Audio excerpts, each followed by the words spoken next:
All right, guys, here we go. And it's Celts and Indians. I didn't expect this at all. Well, welcome everyone to a best of 5 rounds 2 Hidden Cup 2 qualifier between Twigg and between LaaaaN. When trying to determine who I thought would win this, I reviewed thousands of games. I tried to nail down their style and their preferences, and what I ended up doing was giving Twigg I just ruined this whole joke. I'm sorry. I grabbed a coin, I gave Twigg heads, I gave LaaaaN tails, I flipped the coin. That's how I determined who I thought was going to win. Completely ruined the delivery on that, but basically, these guys are so closely matched. Their styles are so similar, I don't know who to favor. And yes, I apparently said that I gave Twigg head on the internet for everyone to hear. Ruined. My reputation's gone. Anyway, we have LaaaaN for game 1. He's playing as the Celts, and then we have Indians. I wasn't expecting to see Indians for Twigg. If you think back, he used Indians against Daniel, and that was a very close set for him. He used that on Bay, which was the final map. Could be a tough matchup for Indians. There's not a lot Indians can do once Celts get to siege and infantry. Then again, there's not a lot that many civilizations can do against Celts once they get to that point. Starting off with the maps, we have LaaaaN here. LaaAN's main gold could be walled in, though it's a bit forward. And then his second and third gold are more to the left. As always on Hidden Cup, you are not going to have maps that absolutely GG you. You are going to have resources, so he has 2 wood lines close by. He has berries on the back, stone on the back. This is more than enough for players to start securing their bases. And then for Twigg, Twigg's main gold is here. Again, easy wall off for him if you'd like. The second and third gold will be a bit more complicated, especially against Celts, because Celts have such ridiculous push as the game goes on. So I think that Twigg will have to be the aggressor. But, you know, again, multiple wood lines, back stone if he needs it. I am surprised to see Indians picked here. Indians can struggle, but what Indians will have is a little bit more mobility. So perhaps if Twigg gets a strong early scout rush going, he can avoid the infantry that LaaaaN will be making, or the archers that LaaaaN will be making, which is the norm. I really wonder just how much pressure players at this level feel, because they're so close. If one of them wins this best of 5, they just have to win a best of 7 next, and they're into the Hidden Cup. And that's $100 guaranteed. So for the 16 players that make it into the Hidden Cup, they get $100 even if they lose every game in round 1 of the main event. So that's $100. Potential to win $3,000 if you win the whole event. I mean, there's got to be some nerves here. Well, hopefully, there's no slip-ups because of the nerves. And LaaaaN's bringing in his second pick now, having already pushed in a deer. And I assume we're going to see scouts from Twigg. It is 3 on wood for LaaaaN. Normally you'd see 4 on wood if you're going men-at-arms, but Celts also chop wood faster. We'll see soon enough. Twigg's walling up nice and early. This villager could be killed. What? LaaaaN didn't kill it? That villager has no loom. Like, that was the reaction of a man who's playing a rated game. To see a villager and decide to be a nice guy and let it live, but this is a tournament. And he's, yeah, very, very polite. Okay. Well, maybe he didn't want to lose the HP on his scout. There's that factor. He could have easily lost the HP on his scout, and the villager could have maybe made it back to the TC. And then if that would have happened, it would have been bad. So instead, you know, he keeps the scout on full HP.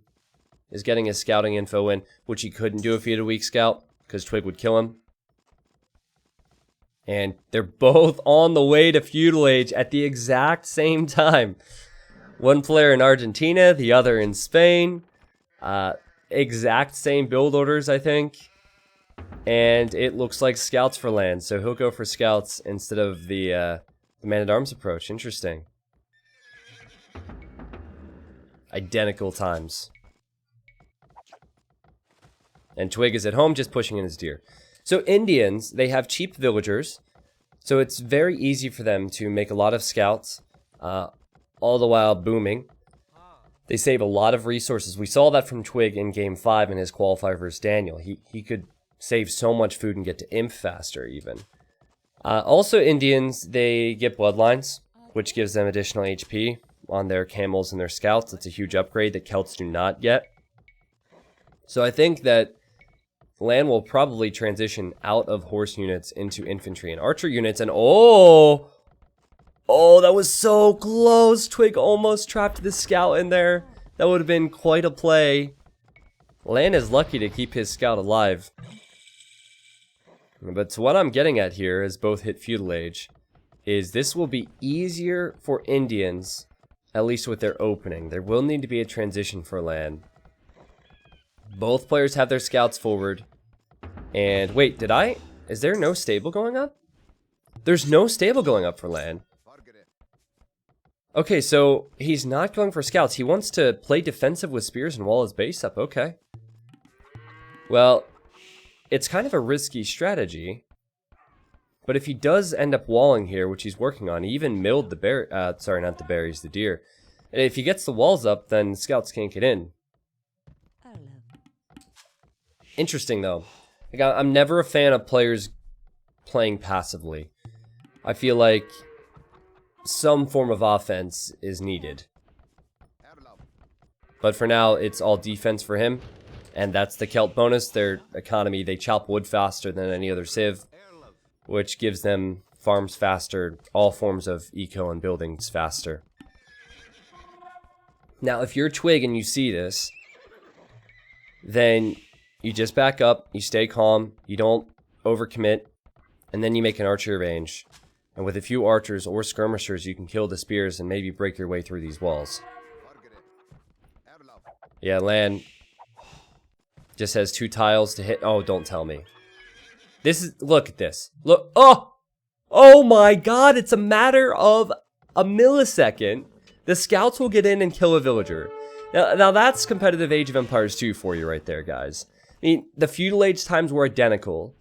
And then LaaN doesn't get that walled up for a second, and he loses a villager. And now Twigg will pull all of these villagers back from his opponent. He'll kill a second villager. This is so good for Twigg. So good. LaaN figured he'd be fine. Now that's frustrating right there. That is frustrating. Just imagine, you just one single tile, you full walled your whole base, you have the spears, you want to send them forward, and then the scouts slide in and kill 2 villagers. Yeah, that's gonna bother you right there. That is gonna bother you for sure, and I heard Twigg make that archery range, guys, so he's aware that his opponent is not making any offensive military, it's just defense. So he'll send a few skirmishers forward, and this is great for Twigg. Untouched at home, he has more villagers working for him. Uh-oh. That was weird. Those scouts pathed awkwardly. Yeah, very nice situation for him. I don't know, I'm just not a fan. I mean, I've said it 4 times already, but I'm not a fan of no offensive military. This is kind of what he deserves. You've given your opponent the entire map. You can't be surprised when they press you and get some kills from it. Now, granted, if he would have got the wall up, he wouldn't have lost the vills, but he wouldn't have any map control whatsoever.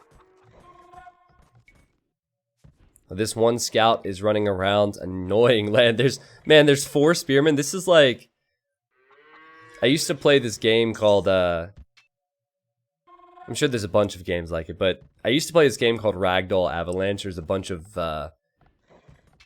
icicles, like, flying around the map, and you have to avoid them. That was, like, Spear Avoidance 5000. I don't know. You come up with a game. I don't know if you guys ever played that. If you never played it, you're probably, like, actually doing your schoolwork like I was supposed to be. But if you have played it, I'll let you know that I did get over 3,000 once. I was late to my math class because I stayed in the computer lab playing that game. Anyway, has nothing to do with Age of Empires. More walls from LaaN. And LaaN would like to click up to the next stage, just waiting for his blacksmith. I'm proud of that achievement. In fact, still to this day, I'm probably more proud that I hit 3,000 in Ragdoll Avalanche than I am that we hit 3,000 subs on Twitch. You try playing that. It's tough. LaaaaN's on the way to the next stage. He's making archers and skirms, but his opponent already has archers and skirms here.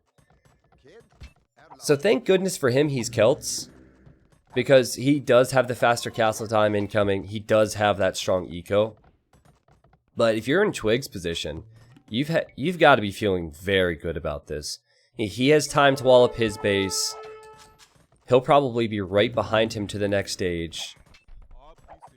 Not the strongest start from LaaaaN, but it seems to me like he's found a way to hold on. And maybe he'll be able to push back with a faster castle time. But certainly Twigg, like Twigg should know every move LaaaaN is making with the amount of scouting he has.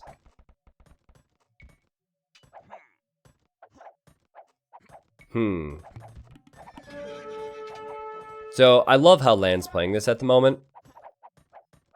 What he needs to know is I like how Twigg is playing this at the moment. What Twigg needs to know is where does LaaaaN have his army? And there's no way that LaaaaN can sneak out if he's here and here. So he's well aware of what's going on. He probably expects crossbow and or elite skirm. Probably expects a siege workshop because Celts have the faster firing siege. 10k viewers for my 17-month anniversary.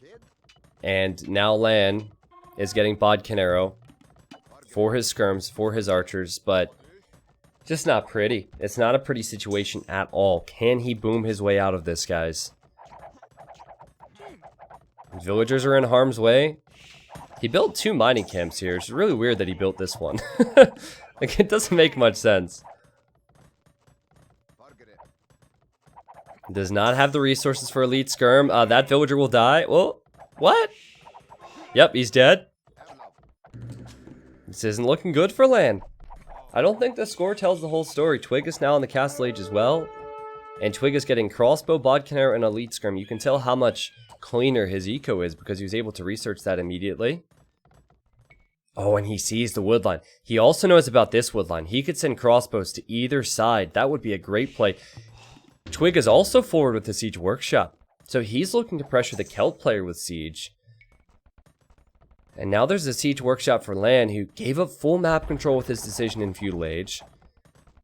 He's paying the price for it now in castle age. Now Twigg might have a suspicion. Might have this thought in the back of his mind. Like, okay, LaaaaN might be sneaking around to kill me. I have to be careful. I think that's why he's keeping his army at home at the moment. If crossbows were to arrive here, for example, that would really hurt. So he's been a bit cautious, but I believe he's sending his crossbows to the left-hand side, which is exactly what I said. A second TC for LaaaaN. He's just booming and defending. And LaaaaN has 5 more villagers.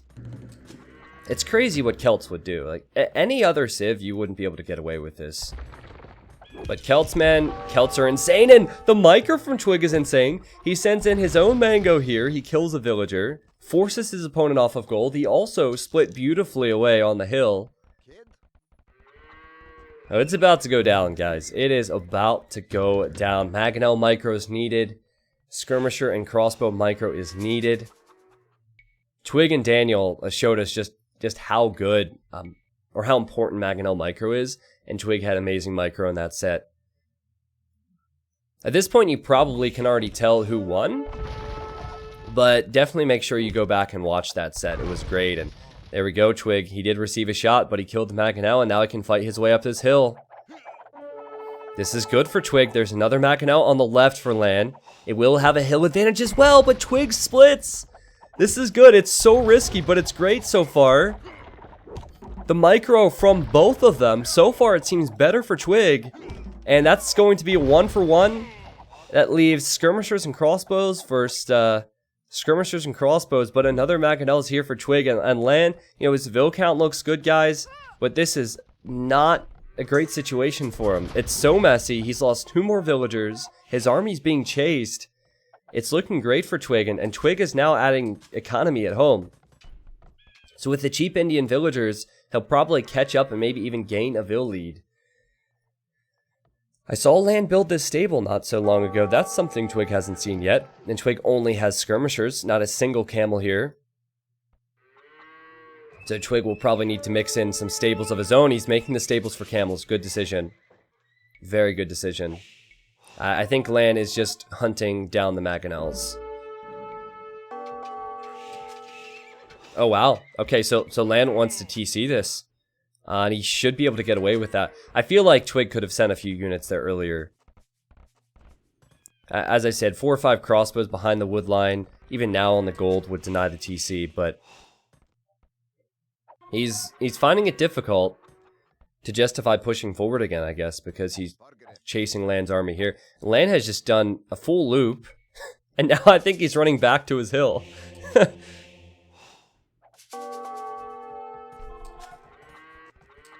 59 villagers versus 53. What did I say?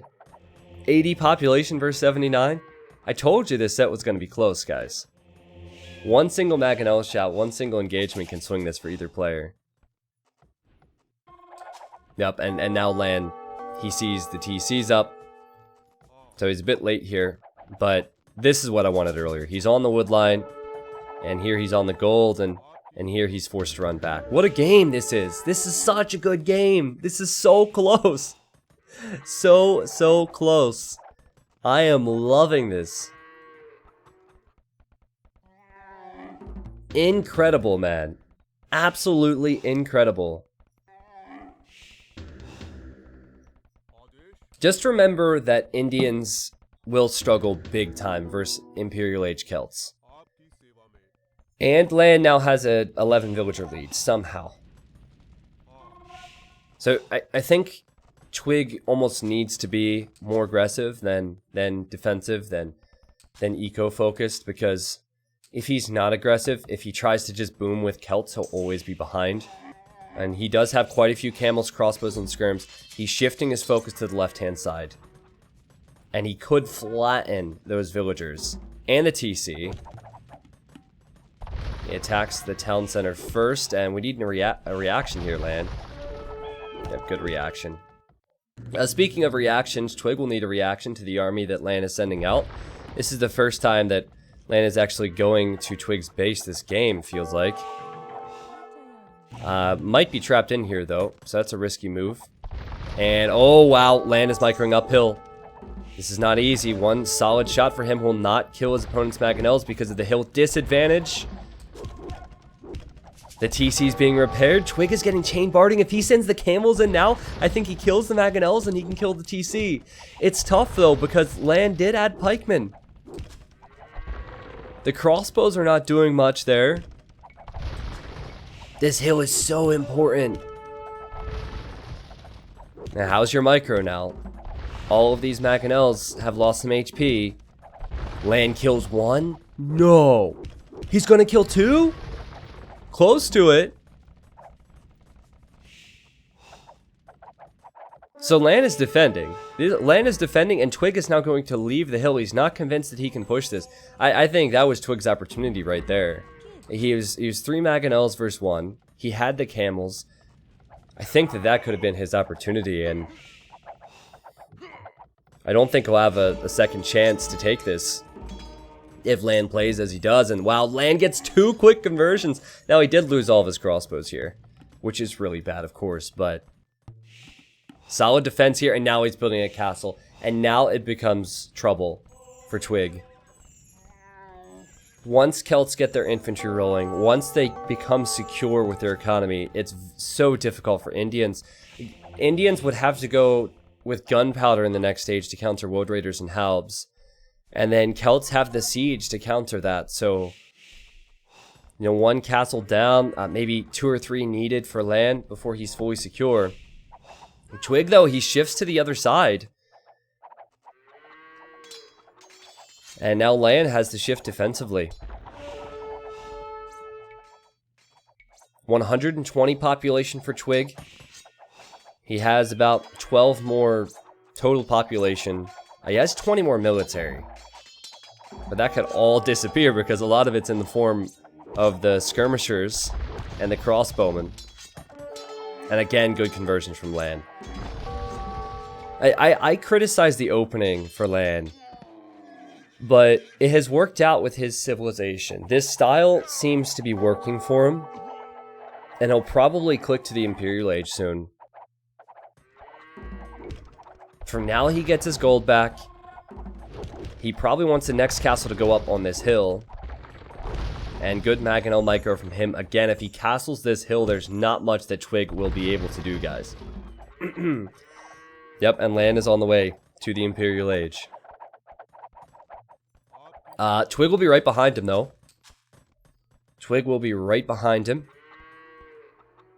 Twigg needs to somehow use his mobility. It's tough, but he gets fantastic hussars. I don't think you can justify going camels here. That's the thing, but you know, maybe raid the sides with hussars?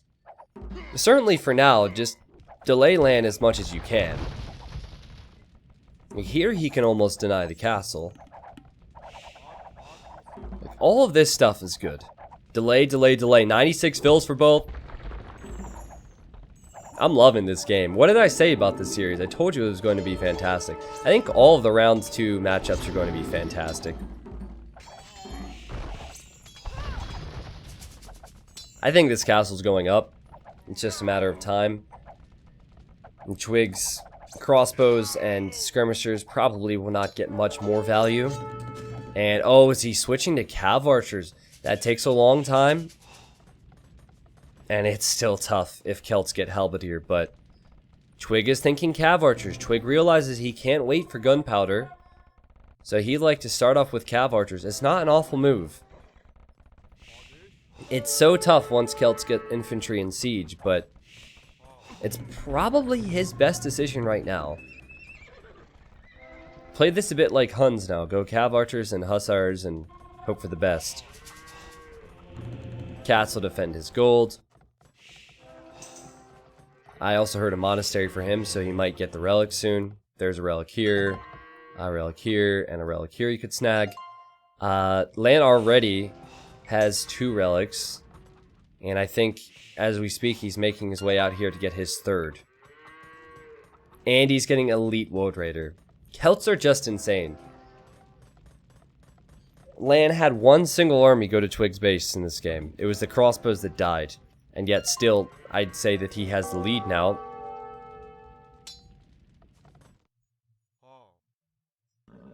LaaaaN is looking to scout. This is all high level stuff here. Saving the weak scout to scout the other areas of the map for the relics and the gold. Oh! See? Twigg knows about that. Yeah, you're not going to get that one, LaaaaN.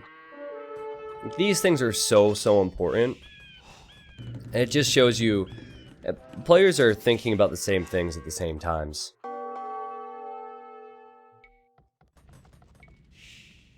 Twigg knows the gold is there and he knows the castle's here, so he figures he can loop around, and he would be correct. He can loop around. But a big fight is coming, guys. A big fight is coming. It's just a matter of time. As Twigg is in the Imperial Age getting his cav archer upgrades. So this is good for Twigg. He'll kill a few villagers. He'll delay LaaaaN. Woad Raiders, though, are running through his base at the moment. Look how fast these things are. These things are insane. They barely even move their arms. They're like... I don't know how to describe that movement. But I'm pretty sure that's not the correct running form. We'll have to bring Usain Bolt onto the stream to discuss correct running form next week. But yeah, Woad Raiders are nuts. They are nuts. And they're faster than the cav archers. Not to mention you have the relics now and the extra golds to make them if you're in LaaAN's position. Whoa, over here though. Twigg denied that TC. Look how many dead bodies are there. Okay. Well, excellent movement from Twigg on the flanks with his ranged units. He went to the left-hand side, now he's running away. And he went to the right-hand side, now he's running away. Quality stuff. Yeah, power walking, yeah. That must be what it is. But again, Woad Raiders, they're not bad versus cav archers at all. They have 5 pierce armor, and they're fast. But I think that Twigg was making this to give him time to get to the hand cannons, because had he not made anything, he would have got overrun. So it was all part of his plan. to give him something before the hand cannons arrived, and now the hand cannons are here. So hand cannons are very slow. So what Twigg needs to do is he needs to have a big force, a force big enough that means that LaaN has to address it, and LaaN cannot raid. At the moment, that's not the case though. LaaN is raiding and using his speed, and he's using his Mangonels on the left, and he's destroying this army, protecting the gold. Still, I mean, despite that loss, this army is basically a dead army walking. It's just skirmishers and crossbows as Indians. Nothing special. The wolves, even, will kill this if they continue to that corner. But look at the populations. Look at how they're playing this. Twigg, he realizes the World Raiders are on the way in. He castles. And now he's pushing forward. And he has bombard cannons and trebuchets attacking the castle. What LaaN really needs here is some siege ram. If you get rams in front of this, the rams can push the trebs and they can push the bombard cannons, and hand cannons don't do much damage versus rams at all. But it seems to me like LaaN does not really have, he doesn't have the resources, but he might not have the time. Twigg cannot give him that time that he needs. And Twigg is defending at home with hand cannons and cav archers. This is not easy to do. And the pressure is on LaaN at the moment. 175 population for Twigg. 165 for LaaN. LaaN has 3 relics. And he has a lot of World Raiders. Is that enough, though, to save the castle? The castle drops. What? I thought the castle was going to die. The castle does not drop. Now it will drop.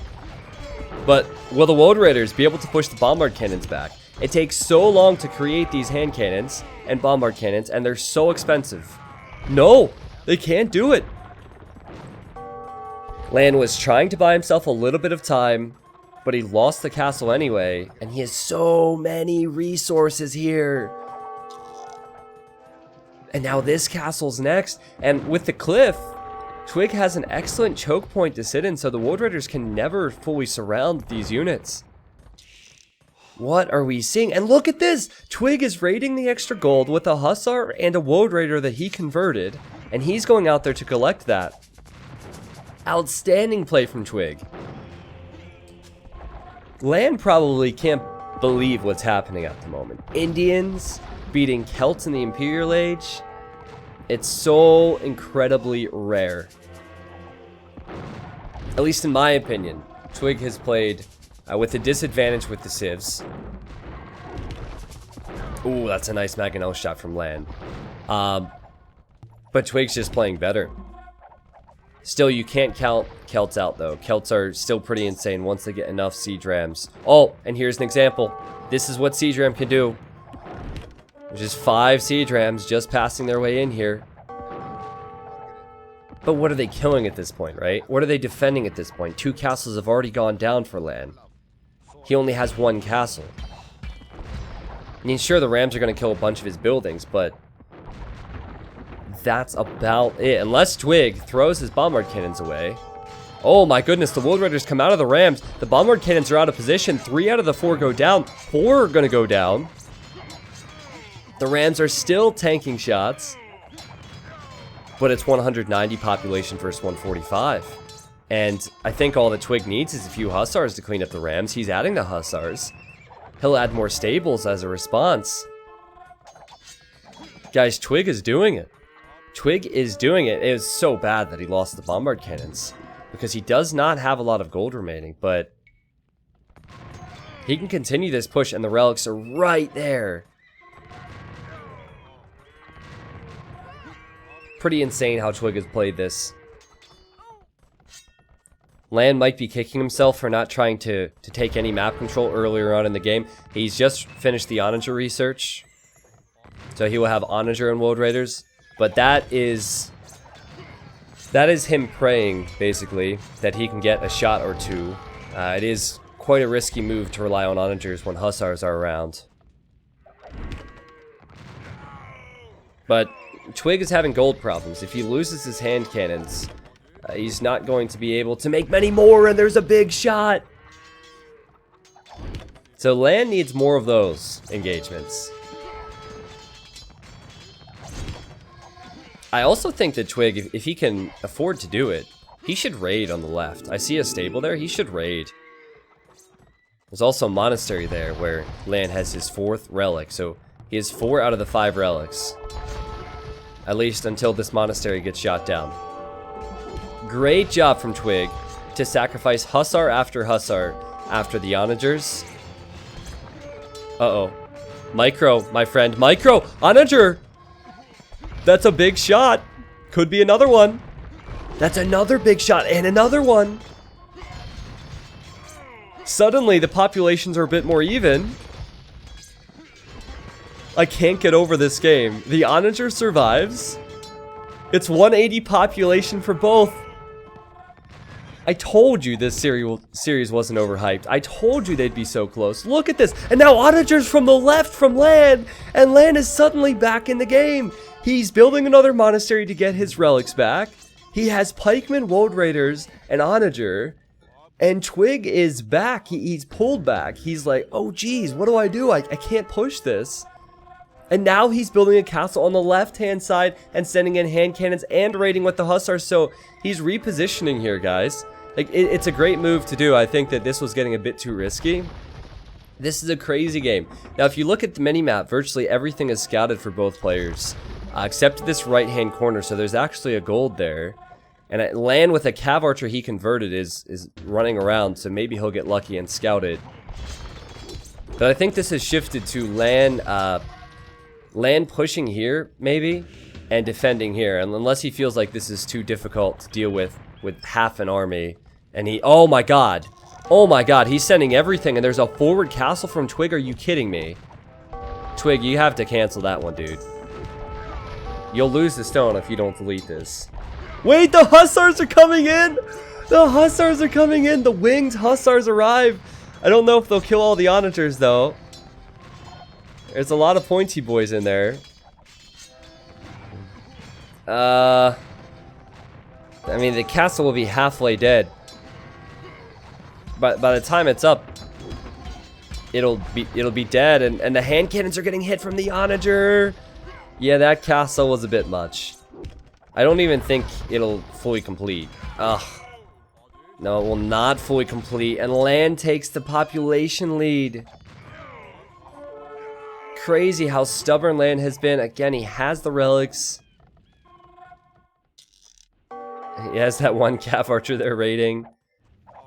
And now it's looking tough for Twigg. This is where I begin to feel a bit bad for a player in Twigg's position. He's done so well. But LaaaaN has just not gone away. He will not die. And with Siege Rams, Onagers, and Halbs, I think LaaaaN will push this castle back, and he'll just turn this game around and push Twigg. Twigg is running out of options. He's running out of gold. And LaaaaN has the relics, and he has the best options. Twigg will try and utilize his speed, try and raid with the Hussars, but everywhere you look, there's pointy boys or there's woad raiders. There's something to kill the Hussars. And I don't know where these vills are going. Oh, they want to build stables. LaaaaN is hoping to raid, I guess. And he won't be able to do so just yet. Ridiculous game. Every time I look at the population, it's dead even. 186 a second ago. Now it's 187, 180. Yeah, look, 189, 189. This is such a sick series. This is such a sick series. This has to go to 5 games with how these players are playing it. I feel like it has to go to 5 games. One big difference right now is that LaaaaN has 140 vills.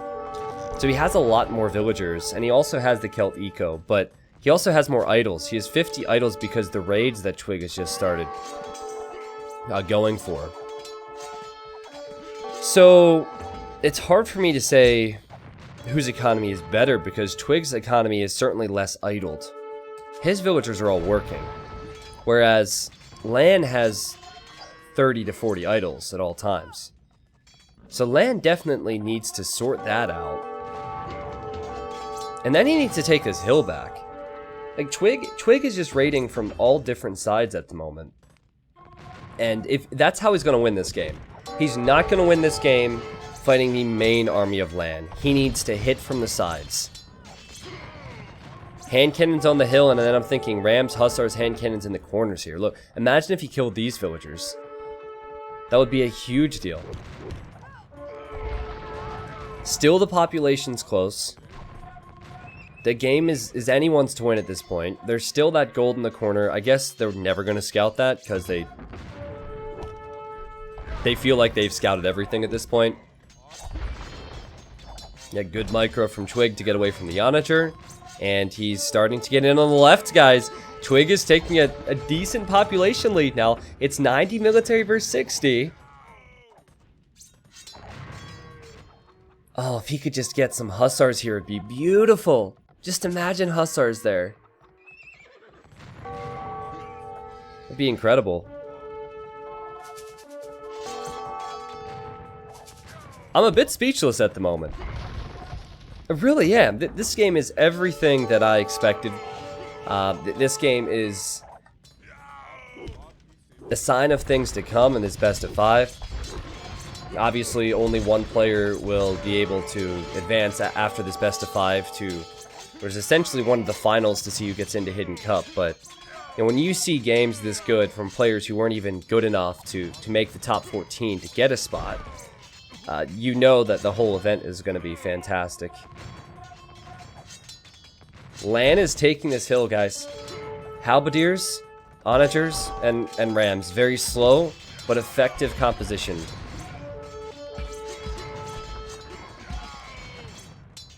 And now LaaaaN has 75 military versus 60 of Twigg. This is another situation where I feel like Twigg is losing some control over the game, and he can't do that. Because if it's one big battle to determine who wins the game, Celts are always going to win. Indians need to use their speed here. They need to have control on the flanks. If they lose that, Celts are generally going to win it. And remember, LaaaaN has the relics. In fact, there's been one monastery here. Twigg didn't kill this monastery and had an opportunity to. So LaaaaN has 4 relics to make the siege, to make the woads, to make whatever he might want. And he's also making a castle on that hill again. And that castle is going up. Twigg does not have the bombard cannons. He doesn't have any form of siege, really. He doesn't have the gold to spare, so that castle is going to stay up for the foreseeable future. Ridiculous game, man. Also, Twigg didn't get this relic. I kind of forgot about this thing. It was sitting in his walls earlier. I mean, that would have given him 1,000 gold. It's kind of a mistake if you ask me. I like how he's pushing here, though, and he's finally researching capped ram, so he realizes he needs some siege. I like that. Yeah, he needs this. More of this. Raids on the sides. Now, a lot of this eco is secured behind castles, but maybe you could send in Hussars here. It's just so tough to justify sending population away from the area that is near the Halberdiers, Onagers, and Rams, because you need defense as well. This is an incredible game. Like, I normally would want to upload my qualifiers as a whole set, but I feel like this game has been so sick, it has to be its own video. This game needs to be remembered beyond one set of games. This is incredible.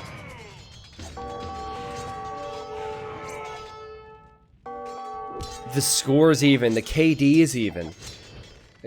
The game has just been perfect. This is setting the bar so high for the main event. These qualifiers have been awesome. 1 hour and 10 minutes in. 60% of the map belongs to Twigg, but he could lose that in the blink of an eye to Celt Siege and Infantry. I've been saying that for a while, but Twigg continues to kill the siege when he sees it. The guy is playing out of his mind at the moment. With 1 capped ram, he can kill this TC, and that TC is about 20 villagers. LaaaaN has 40 idols. LaaaaN does not have a lot of food. He does not have a lot of wood. I think the guy is struggling economically at the moment. LaaaaN just lost most of his Halberdiers and his Onagers here. Is this the moment? Or can LaaaaN stabilize? Guys, all of his TCs are adding more villagers. Every single one. He's trying desperately to reboom. The hussars are making it to the back corner. This will kill some villagers. These villagers are all idled. They're just gonna die. And LaaaaN just can't find a position to push. Now, at the same time, he has some old raiders on the farms and Twigg's base. That could get out of hand before you know it. LaaaaN was also hoping to raid with Light Cav in this corner. And Twigg has spotted that. And Twigg does know the gold is there as well. The gold is huge. If he sees the gold and takes that, that means more siege for him potentially. More hand cannons for him potentially. Where are the hand cannons, by the way? Yep, they're kind of split up here. This is a risky game to play with the onagers around. But the winged hussars arrive again. And they'll kill more onagers. Man, Twigg is playing so good. Twigg is playing so good. Remember, he hasn't had a single relic. I mean, that's just shows you how good he's played, because he's winning without the relic. That's bad that he doesn't have them. It's bad that he's not killing the monastery, but to do this well without the relics is impressive. Constant production everywhere. He is going to take the gold now. He will kill the stable so it can't raid him. He will deal with the world raiders. Ridiculous game.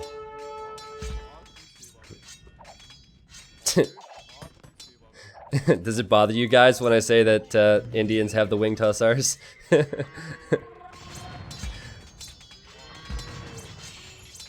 LaaaaN is losing more and more of the map.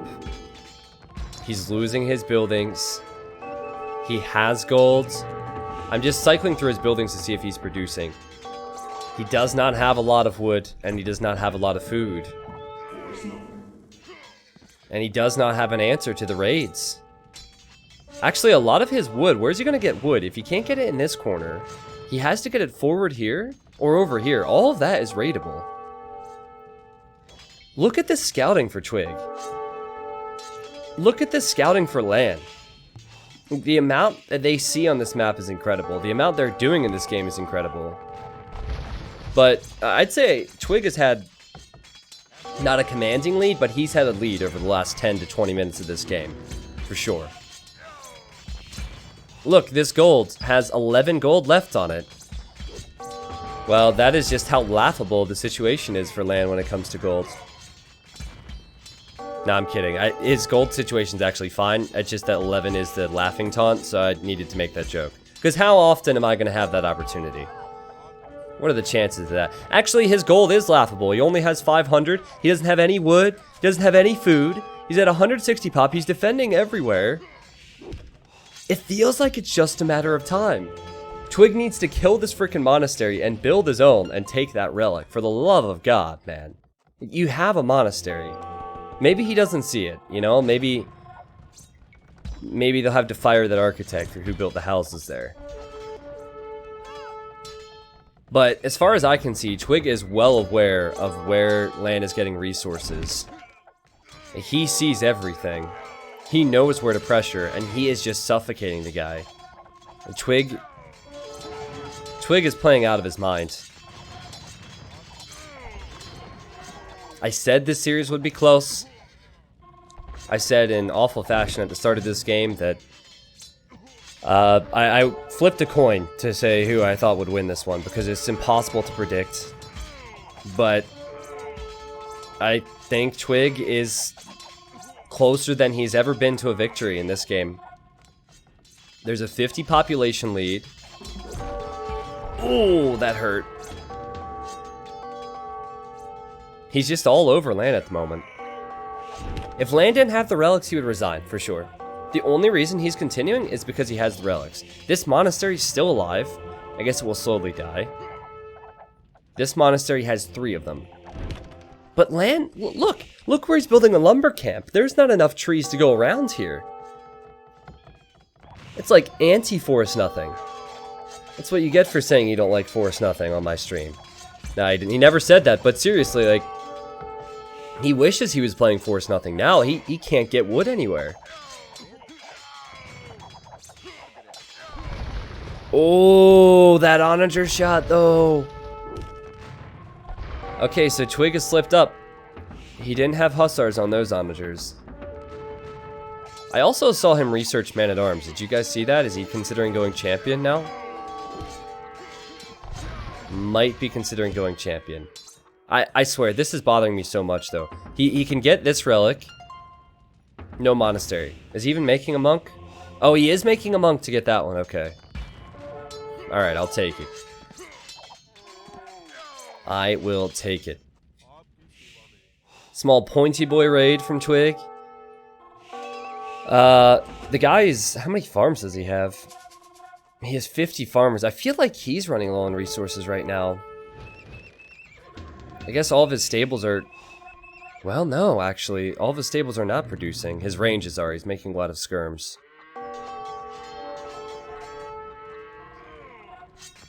Weak economies for both now, I guess. And what Twigg was really able to push with were the hand cannons, and they're gone. Come on, Twigg. Like, I'm normally not biased, okay? And I was not biased going into this, but I've been so impressed with him. I really think that he deserves to close this game out. Like, dude, just focus on the right. Try and get enough units. Focus on the right. Focus on that wood line. And keep LaaaaN from getting more space on the left. Like, look at the monk go. Look at that guy with the power of God. He's just passing here. No. He's gonna get it! He's gonna get the relic, isn't he? How did that happen? Oh, you better click him back. I'm not sure he'll make it back. I think the pointy boy might see him. LaaaaN has 115 pop because the hussars are in on his farms. He's soon out of wood. The only other area for wood is here. And he calls it. LaaaaN calls it. Twigg wins. He wins with Indians against Celts. What a game. 880 kills for him. He didn't have a relic at all that game. He didn't have a single relic. What a freaking game. That was an amazing result. Twigg has got to be filled with confidence going into game 2. Whew, man. Hello, 7 months. Let's go. That was epic, man. That was epic. Let's look at the achievements. We already saw the kills. Look at the largest armies for both players. Crazy. Economically speaking, Twigg, he didn't have as much gold as LaaaaN, and as the game continued to go on, he wouldn't have as much gold because LaaaaN got the relics. But Twigg doesn't need any relics. He just needed to raid, and I loved how he played that. He read the game perfectly. He knew that if it was 80 military versus 80 military in one spot on the map, that Celts would destroy. So he hit the right, he hit the left, and LaaaaN was going back and forth trying to chase with slower units. Now, I don't know how I'm going to upload that to YouTube. This might still be in a best of 5 set, or might be an individual video, but regardless, if you are seeing this in individual video, this is a best of 5 in round 2 of the Hidden Cup 2 qualifiers, and the future games will probably be linked in the video description, if not on YouTube in the Hidden Cup 2 playlist. Crazy. Now, honestly, guys, Indians should not have much of a chance in that matchup, but LaaaaN gave up too much map control. I feel like he gave up too much map control. He gave up map control to the more mobile Civ. He almost got away with it, but Twigg, he took the map and he pushed home the victory. 5,000 relic gold for LaaaaN. 5,000 relic gold. Wow, that's a lot. Okay, so that means that game 2 will be the home map of LaaaaN because he just lost. That game was crazy, could not have been closer. The home map for LaaaaN is Rooster. I just uploaded a video to Rooster recently if you've never seen that before. So Rooster is the map. Twigg has Italians, Burmese, Malians, and Slavs. So he's probably going with Italians for his Civ. LaaaaN has Chinese, Mongols, Malay, and Japanese. Well, Mongols, Malay, Japanese are all some of the top water civs, so it could be any of those civs that LaaaaN might not want to use later. Enthusiasm. Keep up the good work. Jador, I will keep it up, man. I can't help but be enthusiastic when we have a community like this. Thank you. Bredicus, Klutzaurus, Craig, Giraford, Atomic Sausage, Hokey, thanks guys. The games are back to back, so if I miss shoutouts, alerts, whatever, my apologies. But just know that I appreciate you guys being here. I appreciate this community. I'm so happy that I could have an event like Hidden Cup 2, be open streaming for everyone and for the whole community to enjoy. So, you know, thank you guys. And it is Malay for LaaaaN. So LaaaaN has gone for Malay, and it is Italians for Twigg. It's huge that LaaaaN wins on his home map. If he wins this, it's 1-1. We see at least 2 more games. If LaaaaN loses this, then the next game is going to be on Twigg's home map. Of professionalism and polish between HC1 HC2. All right. Let's talk about the bonuses. No. We need to talk about the map first. This map is called Rooster. Don't ask me why. I've looked at it a bunch of times. I've turned my head a bunch of different ways. It doesn't really look like a rooster at all, but it's called Rooster. It's a classic water map, and it is water focused. However, you always have the option to fight on land as well. So if LaaaaN would like to fight on land, he could go around this way. It's normally open, though it is wallable. Water should probably be the focus, though. Now, you're very close to water. There's plenty of fish. This is as pure a water map as you'll see in Hidden Cup 2. And the reason that I added this is because players all have different strengths and weaknesses. And so when we're casting the main event, we could say, okay, this Genghis Khan guy has chosen water every single round. Could this be Viper? Could this be Leary? Could this be someone who likes 1v1 water? So, you know, if LaaaaN or Twigg, either of them, you know, could make it into the main event, just remember, it was Twigg who likes Rooster. It was Twigg who, or sorry, it was LaaaaN who likes Rooster. It was LaaaaN who chose water maps. I think he did that in round 1 as well. So, I don't know. It's nice to have different maps with different styles. Everything's pretty compact when it comes to your gold and your stones. But that's everything I have to say about the map. Civ-wise, Italians are one of the best water civs, if not the best water civ. Their dock techs are half off. Also, advancing to the next stage costs 15% less, and their fishing ships cost 15% less. So that's 3 bonuses that apply directly to water in a huge way.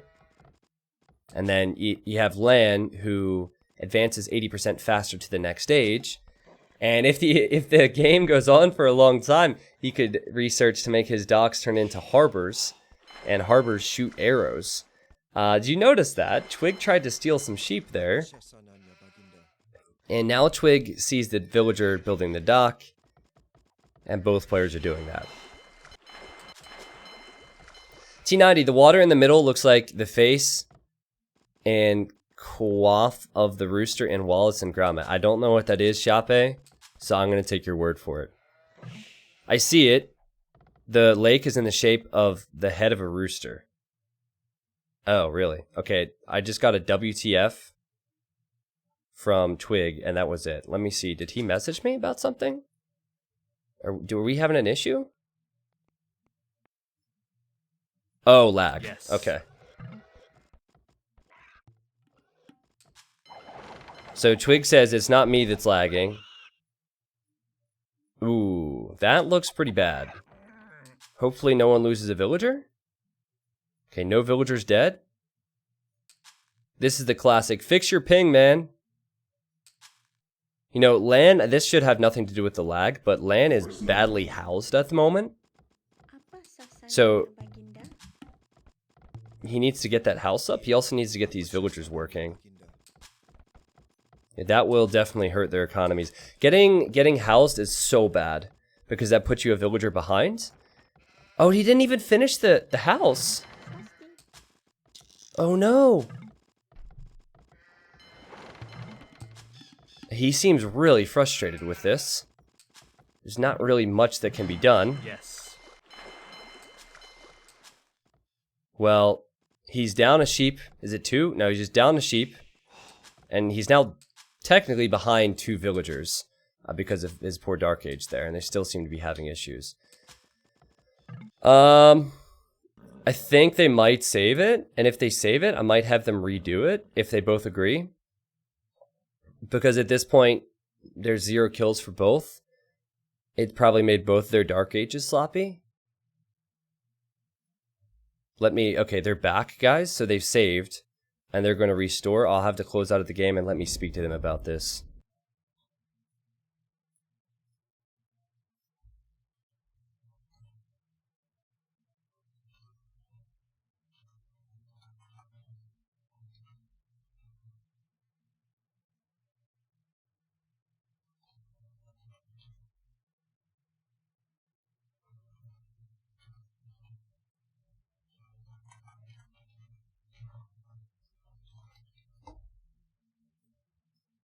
All right, I need to speak to them, sorry.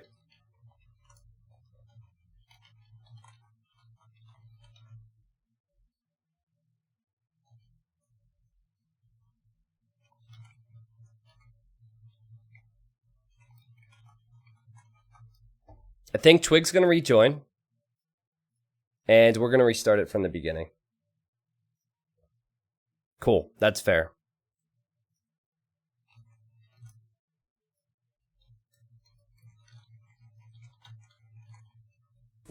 So we'll just have to talk about that again. Been a fun 5 months. I was a bit worried because sometimes you'll have, like, for example, Twigg.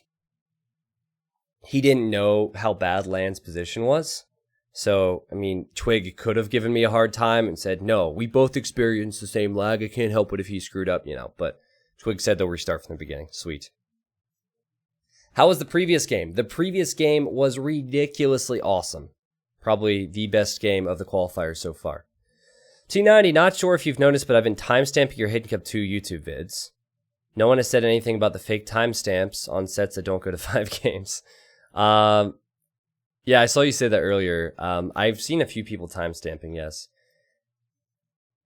I'm not a huge fan of timestamps because it happens on more popular videos. It's just a part of YouTube. But what happens is on videos that have timestamps, people watch less. They'll just say, oh, there's a timestamp. Let's just skip to the next.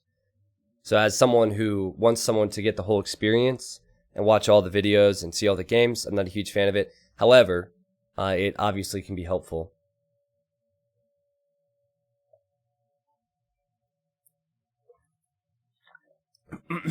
That is funny, though. That's a good way to do it, so there's no spoilers. You thought about that.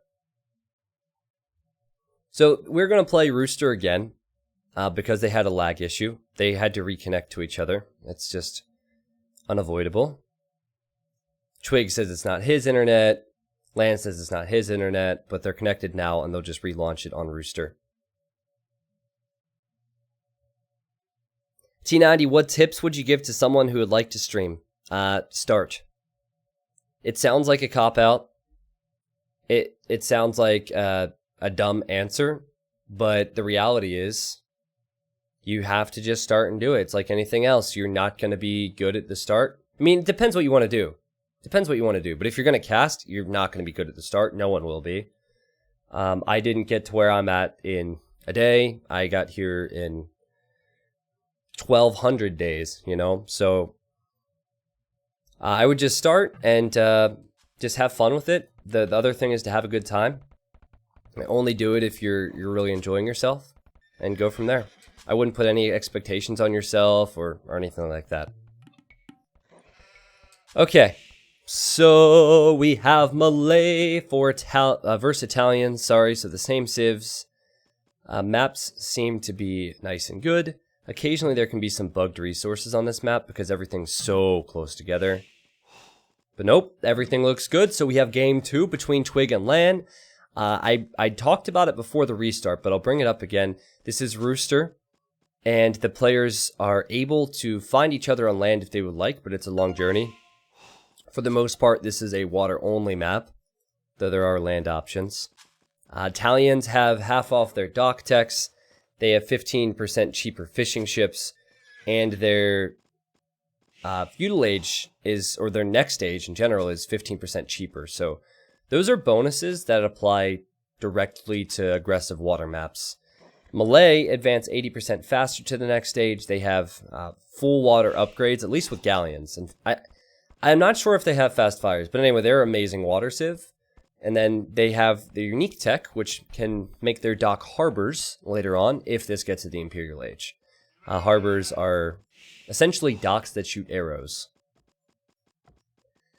So for LaaaaN, it is so important that he wins this game. It is his home map, so this is the map that he chose out of the map pool. And if he wins this game, we go on to the next match. It'll be nice and even. But if you go down 2-0 in a series, it is so difficult to win 3 games in a row then to win the best of 5. Saying that though, that is exactly what Twigg did in round 1. Twigg played Daniel. He lost the first 2 games, and then he came back and won 3-2. It was an amazing display. And so in the last 4 games in Hidden Cup 2 qualifiers, he's been undefeated. He won the last 3 versus Daniel. He won the first one versus LaaaaN. He's looking pretty good.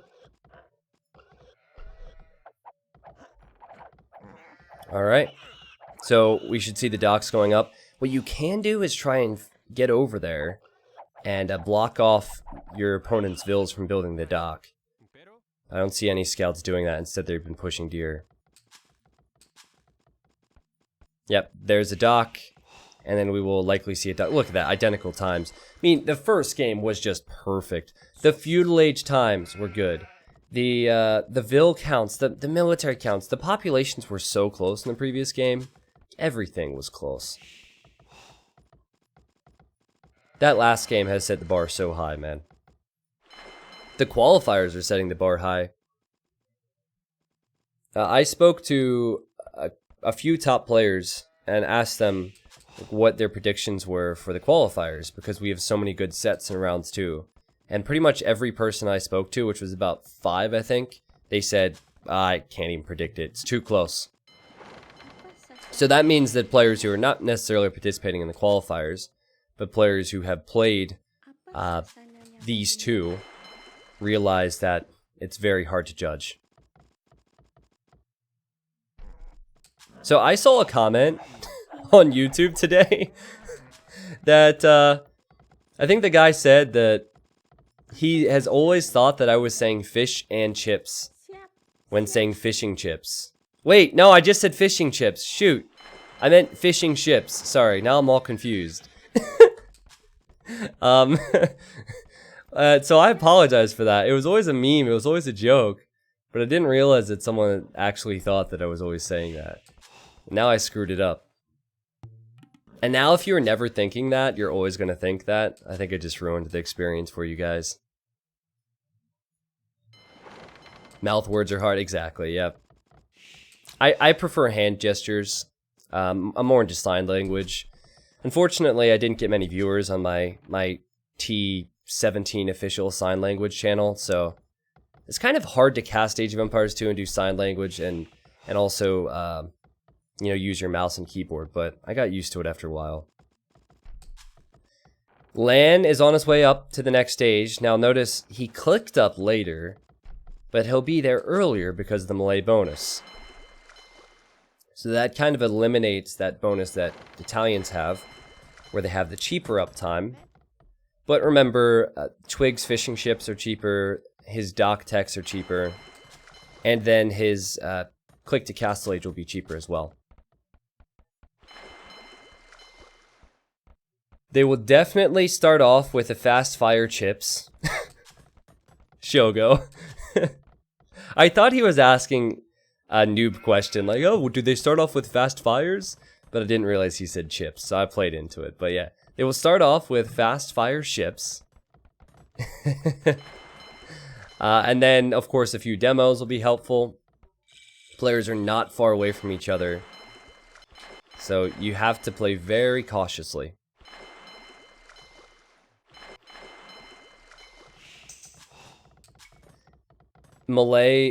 Since Malay advanced to feudal so fast, they spend less time researching feudal age, which means they get back to creating more villagers quicker. So you see that vill difference there, despite 0 kills and 0 deaths for both.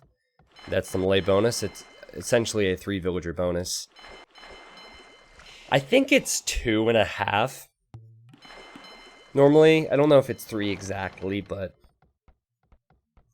the difference is somewhere between 2. LaaaaN has done a really nice thing. He's repositioned his fishing ships to the side, and so did Twigg. And here comes LaaaaN with his fire galleys. He'll see the fish. Oh, this is great. This is great. It's not easy to kill these things, but he got a good head start there, and then he sees the demo, and oh, this is great. This is great for LaaaaN. Ideally, demos are going to connect with 2 ships at once. Especially if he's able to save his fire galleys, he's off to a good start there. He could use this villager to repair that. And micro is still needed because Twigg has another demo. Yep, there goes the repair. Nice save. But 0 kills, 0 deaths. It's so difficult when you see demos. Sometimes you need to use your demo versus enemy demo. Just trade 1 for 1. It's a bit like Mangonel's. Oh, this is Twigg's point of view. The demo comes in. That's a good demo. Can Twigg get one? It was not as good.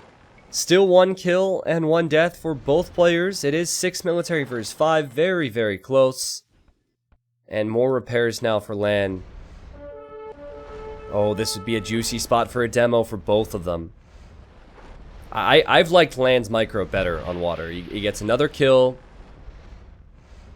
He's now going to send in the demo before using it. So he needs to clump him up. Yeah, that's as good as it gets, I think. He realized it was going to die. Close game. Very close game. LaaaaN, I guess, wanted to focus down that weak fire galley. Now he's running back. Could not be closer, really. Well, it could be, because there's 4 kills and 2 deaths, alright? But, pretty damn close. Both players making fires, both players making demos. Another dock for LaaaaN. Now, the land eco is something we're not looking at. They are creating villagers non-stop. They still have to balance their eco on land. That's a difference we simply cannot afford to focus on because we need to watch the fights, but definitely something to review every now and then. It looks so similar. LaaaaN does have 1 more fishing ship working, and he has throughout all of the feudal age, so that's a slight eco bonus for him.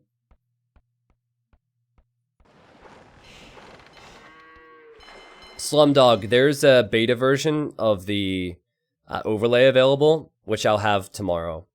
So I wasn't given the beta version of the overlay, and I just had a conversation with PKZ about it. I'll have that tomorrow. So I can't add the number of docks because I don't have that. That's a great demo, but Twigg has 2 more coming.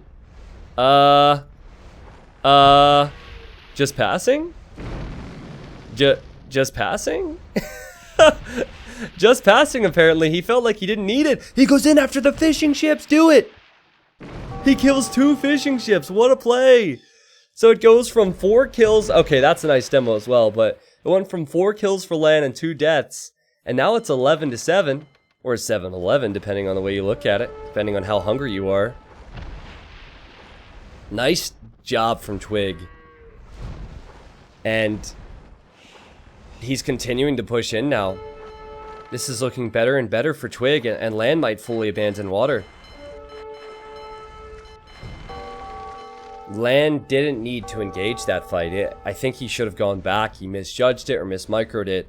And just before that, I had said how good his micro was because he was up. But that's what can happen when there's demos around, guys.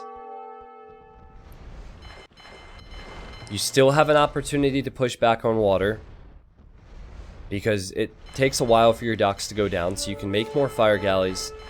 But I think you have to expect that your opponent is probably going to make more navy as well, and thus will probably hold the water. And so oftentimes you'll see players decide to... Oh! They'll almost die there, no loom. Oftentimes you'll see players in LaaaaN's position decide to try and go on land, and Twigg is aware of that, and Twigg's walling up. Really close series, though. Checking the economies, Twigg has more resources, so I think he will click up any moment. Now he's also making a barracks. And, oh, LaaaaN is out of his docks. He's here with more. 10 military versus 11 military. Twigg has got to be careful he doesn't lose whatever control he gained earlier. And just like that, it seems pretty even on water. I remember it's 0 fishing ships for land, but if he kills Twigg's fishing ships, not his fish and chips, his fishing ships, I don't think he'll be too disappointed. Also, if land doesn't click up to the next stage as fast, it's fine because he advances 80% faster.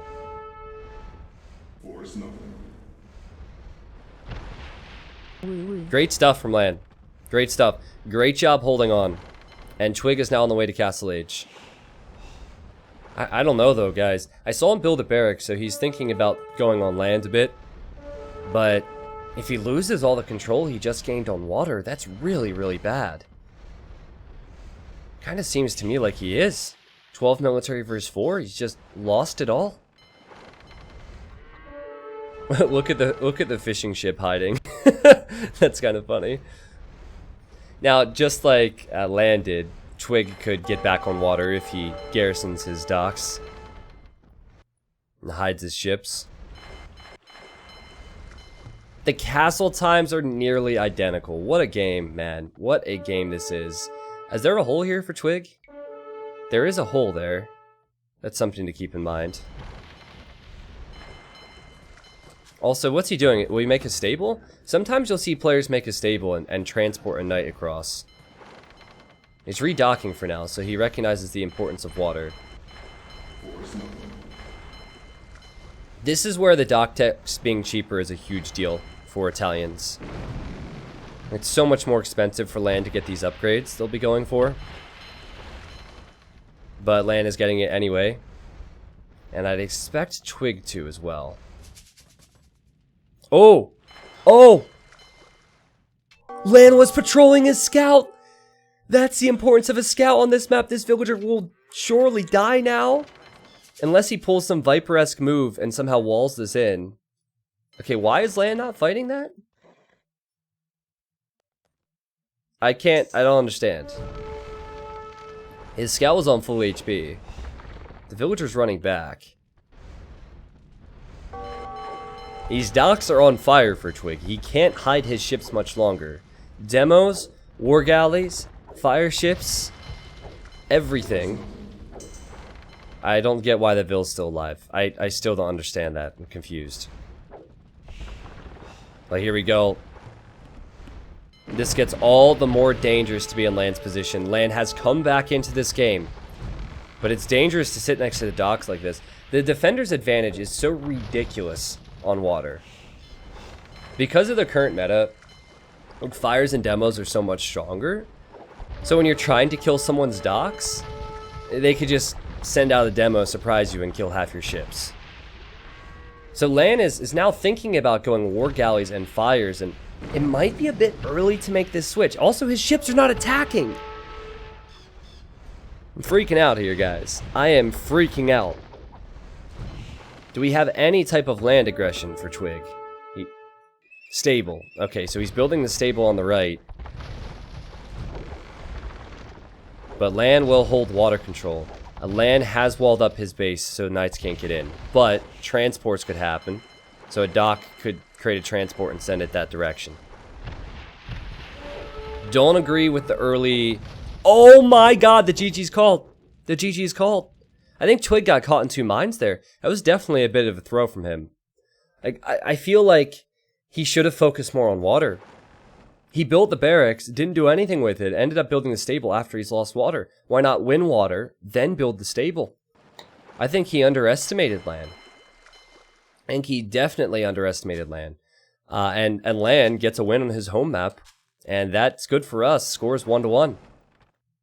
I mean, I was just going to say, because if we would have played on for another 30 seconds, LaaaaN would have had full water control. He would have killed these docks because they were weak. And then Twigg would not have been able to do anything with this knight. But I don't think it was an early GG. I just feel like Twigg didn't do enough to hold on to water there. It was really weird, especially being Italians, how he decided to just stop creating ships. Because he was fully surrounding LaaaaN on water. However, it could have been that LaaaaN was more comfortable than we thought in that situation, with the defender's advantage, as I just said, with the demos. 37 kills versus 34. Again, a very close game. Maybe not as long, but a close game. And LaaaaN was slightly ahead in every eco category, actually. And that means we move on now to game number 3 in this best of 5 qualification set. And we go to Twigg's map, and Twigg's map is El Dorado. So I would expect Chinese to be one of the civs we see here. And believe it or not, Chinese is one of LaaAN's civs. So I was surprised when Twigg didn't pick Chinese. I think Chinese is easily the best El Dorado civ. And Twigg chose El Dorado as his home map. So Twigg has Slavs, he has Malians, and he has Burmese. So maybe this is a good map for Burmese or Malians. And then LaaAN has Mongols, Chinese, and Japanese as his civs. So we will definitely see a game 4 at least. I'm thinking this still goes to 5 games, so stick around. Game 4 is going to be exciting. It is going to be awesome. Donnerstag's Drafter says, T90, hi, would it be possible to color the names of the players in blue or red so I know who is who easier? I get a lot of questions about that, and I understand that I've been casting and playing this game for years, so I might be coming from a different place with this, but on the screen, there's 2 different areas which shows the players' names with their colors, and I also talk about them a lot. So it's enough of a concern that others have brought it up, but I don't think it's something that I don't think it'd necessarily be a great change for me to make. And then it might be a bit confusing if they change colors game to game. Might be confusing if, well, there's a lot of different things that could happen. You know, like on the overlay here, it shows the player's colors, and then it also shows it at the bottom right. So, and also every time a research comes in. So I get your thought on that, but I think that it's probably best we don't do anything else because there's 3 different areas to see it. So we have game 3. This is the home map of Twigg, and he's chosen Burmese. Chinese are an insane civilization for El Dorado. They are easily the best civilization for El Dorado because they get 6 villagers at the start, and you get a fast food source at the start. The weakness of Chinese is normally the start. If they don't get food right away, they can't get their vills pumping because they don't start with food like other civs. But here you have the food, you have the great fish, the marlin. So I think this should be a good situation for LaaaaN to, I don't want to say get an upset, but to kill Twigg on his home map. Now, regardless, this whole series has been very close. We're looking at the 4th and the 5th seed in the qualification bracket. So I'm really pumped to see how this goes. I still think we'll see 5 games. I mean, it was so close. Game 1 was close. Game 2 was shorter, but close. The focus on El Dorado, after all the fish and all the early eco, will be the center. There's gold and stone there. Players only get 2 tiles of gold and 2 tiles of stone at home, and then the rest of the gold is in the center, and you can see it at all times. So if you can see it at all times, you have to think twice about going to the center because your opponent will see you if you go in there. I think we'll see Man-at-Arms from Twigg. Man-at-Arms would be an excellent move. And, well, Chinese can do everything, but if I were to make a prediction, probably scouts into archers for LaaaaN.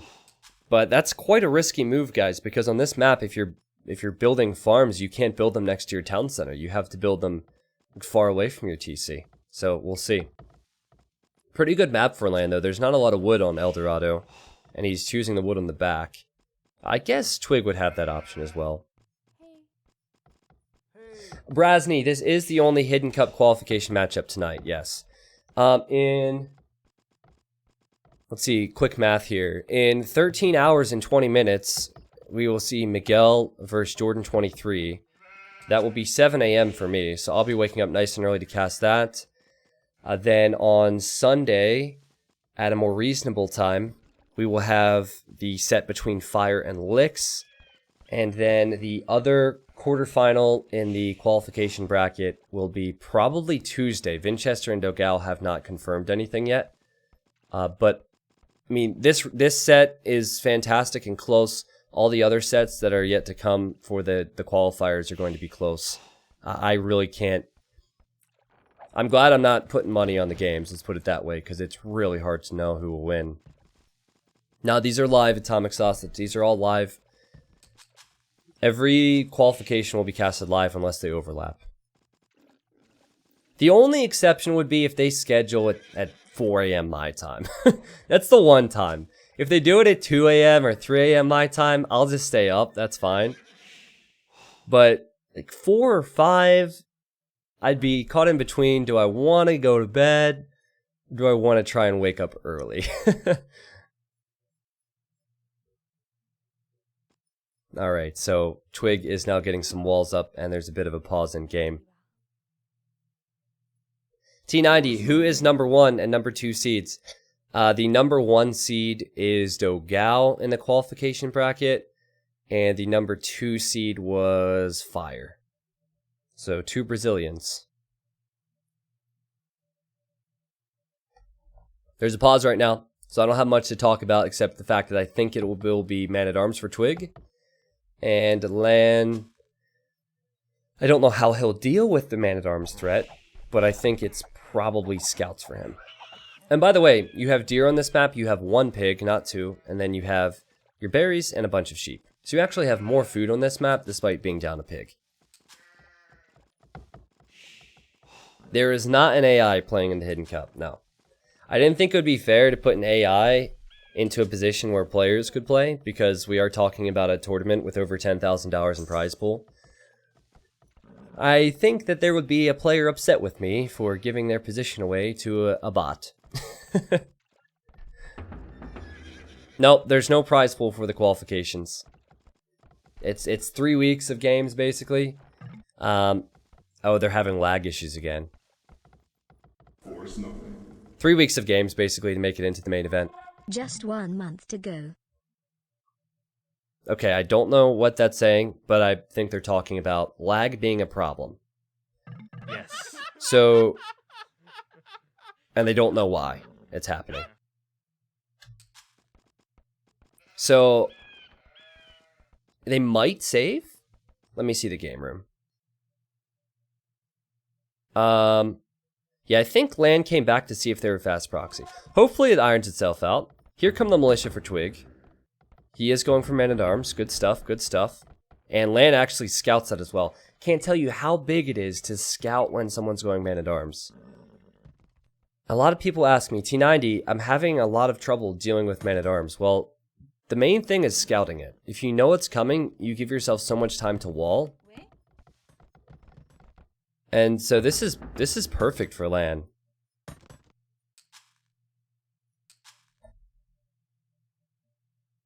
T90 official, where is the cup hidden? It is hidden at the top of Mount Everest. T90, if Franks are the best chosen... Okay, I missed the message. Never mind. I missed the message. I can't read the rest of it. It's gone. That opportunity has passed. I didn't expect people to ask all these, where's the cup? If it's hidden, where is it? I should just say it's hidden. I didn't get those questions in Hidden Cup 1. You guys are coming up with new trolls. Hey, if you find it, then you can say it's not hidden, alright? It's up there. I paid $500,000 to get a group of people to take the cup up there. It's also 10 feet tall, so... You find it, you can have it, and take it away from the players. Go right ahead. Oh my god! Is Twigg going to attempt to go through here? He might try. Nope.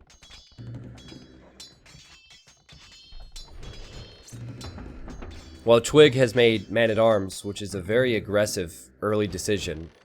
And he's just ran into walls, which might be frustrating for him. It might make Twigg snap. Now, this is expected. It gives him some time, fortunately.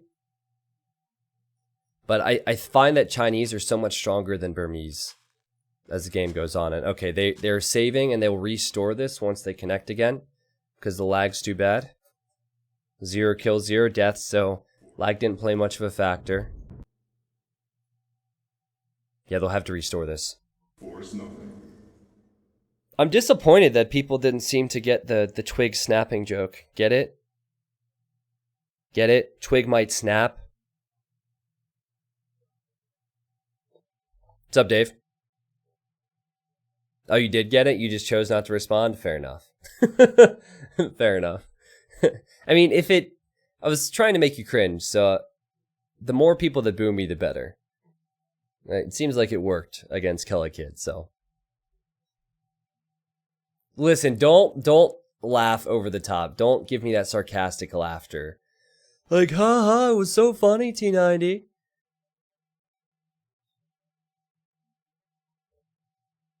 Jeff, thank you for the bits, dude.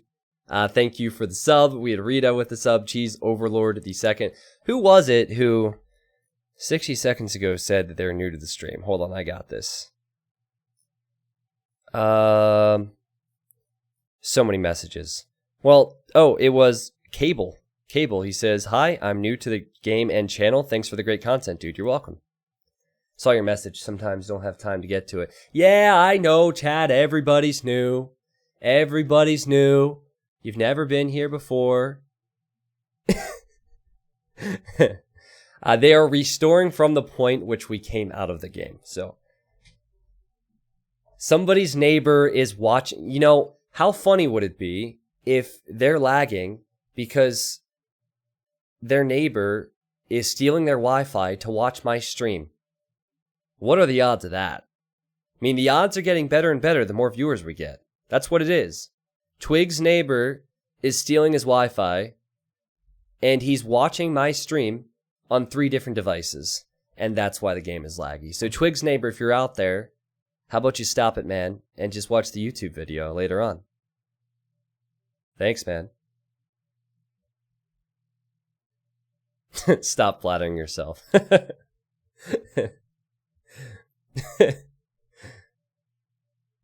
Okay, listen, everyone, like, Ambo, ha ha ha ha ha ha, that one was even better, T90. Dude, that over-the-top laughter is... Stop it, Obadin. Alright, you know what?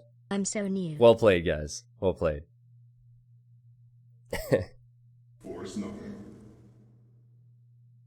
T-minus 20 seconds until there's a Twigg's neighbor Twitch account. My favorite one that I miss, Dave, is Thin Lizzy. I forget what the person's main username was, but they switched it to Thin Lizzy after we started calling him Thin Lizzy during that one game. That was funny. Alright. We're back in the game. So we've seen this all before. I'm new too. I don't like Man-at-Arms. I don't think it's a great decision against Chinese, but it's certainly why Twigg has gone for this strategy. And LaaaaN has opened up with an archery range. So it's really tough to come back into a game and then get right back to it, get your control groups, get your focus. That was good micro there from Twigg. I don't know if you realized, but he had less HP, and then he got to the top of the hill, and since he had the hill bonus, he actually has more HP. Every little bit helps. Now, Twigg is reinforcing with more men-at-arms. That is something that LaaaaN can see. So, Twigg, you need to be more sneaky, man. If you're creating units, you don't want your opponent to see them. You have to stay away from the center. Yes, there is a deep fish next to the TC. It's one of the features of this map. They each started with 2. There's just 20 food left on that one. So I imagine Twigg will probably be making some skirmishers now. Really needs to wall here. Oh, this is an aggressive wall off. I think you should wall here, and then wall here. Like, wall in towards your town center. You can't farm around your TC like normal maps, so it's so... You're so exposed out here, you have to wall it off. And look what LaaaaN has done with his walls. He's very, very safe. A nice and compact base. So, LaaaaN is making archers and skirms. Chinese get full upgrades on their archers and skirms in every age. Burmese, not so much. They're one of the worst civilizations to go into skirmishers and archers with. Because they don't get the defense upgrades. That's the big thing. So without the armor upgrades, their skirmishers are pretty much useless as the game goes on. And their archers are much weaker. And LaaaaN is going for it, guys. He's making a move. He'll lose his scout. He's going to the middle. And this is as Twigg shows up to his mill. You have to be careful if you're a man-at-arm because there's that water there in the mill. And your sword might touch that. And then your sword will get rusty and be less effective in future fights. So you have it's a micro thing that we don't talk about a lot. But you have to avoid the water there. Tower's going up in a nice position for LaaaaN. The tower's definitely going to finish. But I don't know if it will stay up after the fact. The skirmishers have fletching. They're attacking the archers. 4 men-at-arms are coming in. They want to get to the base of the tower. This is so tough for me to judge. I think if LaaaaN kills the man-at-arms, he's fine. This isn't easy for him to do. There's more men-at-arms on the way. How aggressive is this game? A tower, though, is doing so much damage. No armor on the skirms, which means that even the archers could kill them. And no armor on the man-at-arms, which means that they'll die pretty quickly to range. You'd want to get armor on the skirms in Twigg's position. You see just how much better the Chinese economy is? This is why I was so surprised. When I saw the home map pick of Twigg, and then he didn't pick Chinese first, it didn't make any sense to me.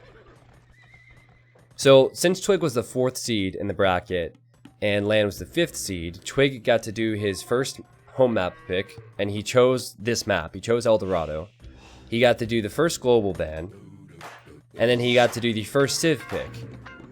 And he didn't pick Chinese for this. And then when LaaaaN realized that, LaaaaN goes, okay, I'm gonna snag Chinese.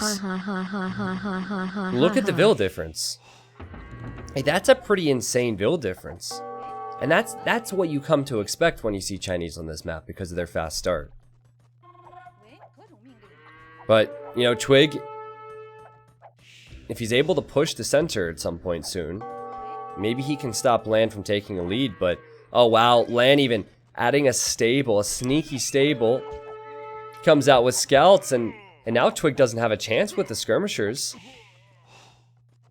And a second tower now for LaaaaN, so he is locking down the center. What does Twigg do against this, guys? Remember, he has stone. He has gold, you only have so much. So you have 700 stone at the start, which is a lot. And then you have 1600 gold, which is also a lot. But it will also disappear faster than you think. So I'm thinking that LaaaaN will probably hit Castle Age faster. LaaaaN, he has plenty of tools, whether that be crossbowmen, elite skirm, camel, or knights. Twigg is behind here. He's behind in every way, with the weapons he can use, and with the economy, and also his gold isn't protected. So he can't even take this gold. It's going to be rare in Hidden Cup, where picking home maps in bad combination with your civs is going to play a huge role.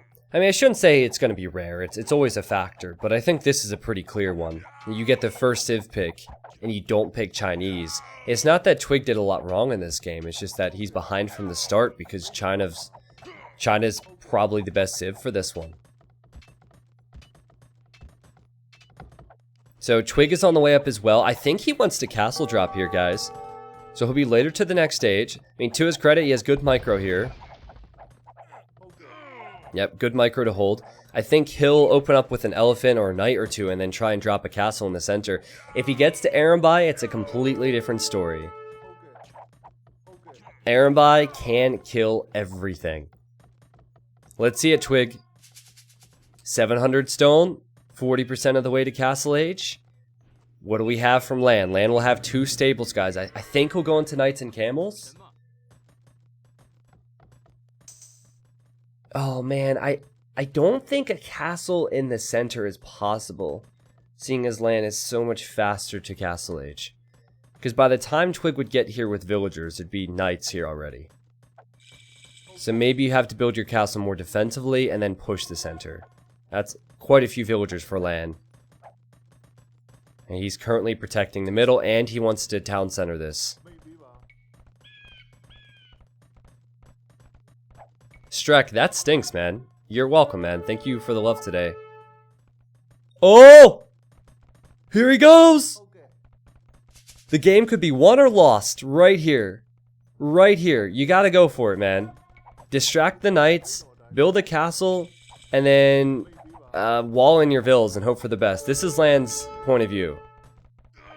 There's the castle. The spearman will kill the first knight. Oh! Quick wallet! Quick wallet! Just 2 houses, you're fine. 1 house there, 1 house here. That's going up! That castle is going up, and this is gonna get interesting. LaaaaN certainly has lead, but that castle will be right next to his new town center, right next to the gold, right next to the stone. Alright, that's what I'm talking about. Well, keep in mind that Twigg's main eco is still very exposed, and LaaaaN makes the correct decision to try and raid that. Twigg sent his spearmen back to defend. They are Burmese spearmen, so they'll be fine at that. And now LaaaaN, realizing, I can't make knights against Arambai, I need range, he's getting elite skirm. I think that the aggression cannot stop there if you're Twigg. You need a siege workshop, you need siege and Arambai, you need to push this before LaaaaN builds his own castle. And for LaaaaN, it's just a matter of holding this for as long as possible. It's really expensive to make Arambai. What is it, 100 wood now? Does anyone know the exact amount of wood? To balance these crazy things, they had to make it more costly. Oh, the knights are in! The knights are in! This is how you buy yourself some time. 58 villagers for LaaaaN and 41 for Twigg. And LaaaaN currently has the center. Oh, it's 80 wood. So it's 80 wood and 60 gold, right?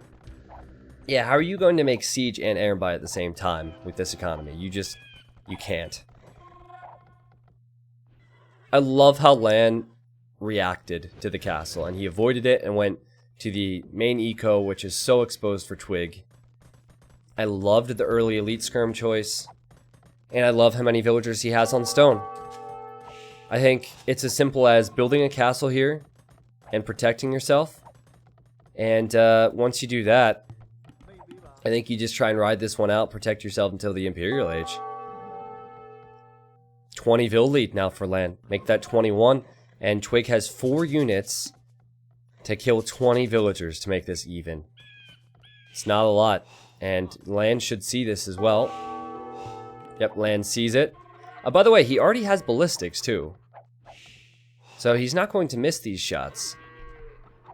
And sure, a villager or 2 might die for LaaaaN, but he can get the skirmishers back in defense, and he can hold from a few Arambai.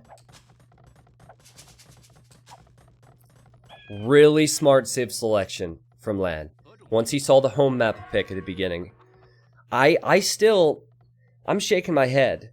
I don't get why Twigg didn't pick Chinese. If you have the first map pick, and you have the first civ pick, I say you choose El Dorado, and then you choose Chinese, and you should have a huge lead going into this game. Well, there's the castle. This is what we expected. And I don't see how the castle could ever be denied. Wait, don't tell me that tower's in range of all the vills. Oh, it is! It is actually in range of all the vills. This is gonna make life real awkward. Villagers could die here. Villagers could also die here, though LaaaaN will mop that up. Oh, he should have built it 1 tile back. He's definitely going to get the castle up. But it's down to how many villagers he loses in the process. It's at 95% now. Yeah, and that castle goes up. Wow. I don't know, guys. I don't think there's much that Twigg can do now. He'll lose most of his Arambai back here. Well, he won't lose most of his Arambai, but still, he's just behind by 20 villagers. He doesn't have the center, and he calls the GG. He calls the GG. Again, great preparation, great game knowledge, great strategy choice from LaaaaN. I think Twigg slipped up there. I mean, you can't throw games away like that. I think that having Chinese here gives you a huge lead, and there's other civs better than Burmese for this map. So maybe Twigg should have gone with a different home map. Maybe he should have chosen a different strategy for the home map. But Twigg, after winning the first game, now goes down 2 games. LaaaaN has 2 more opportunities to win the best of 5.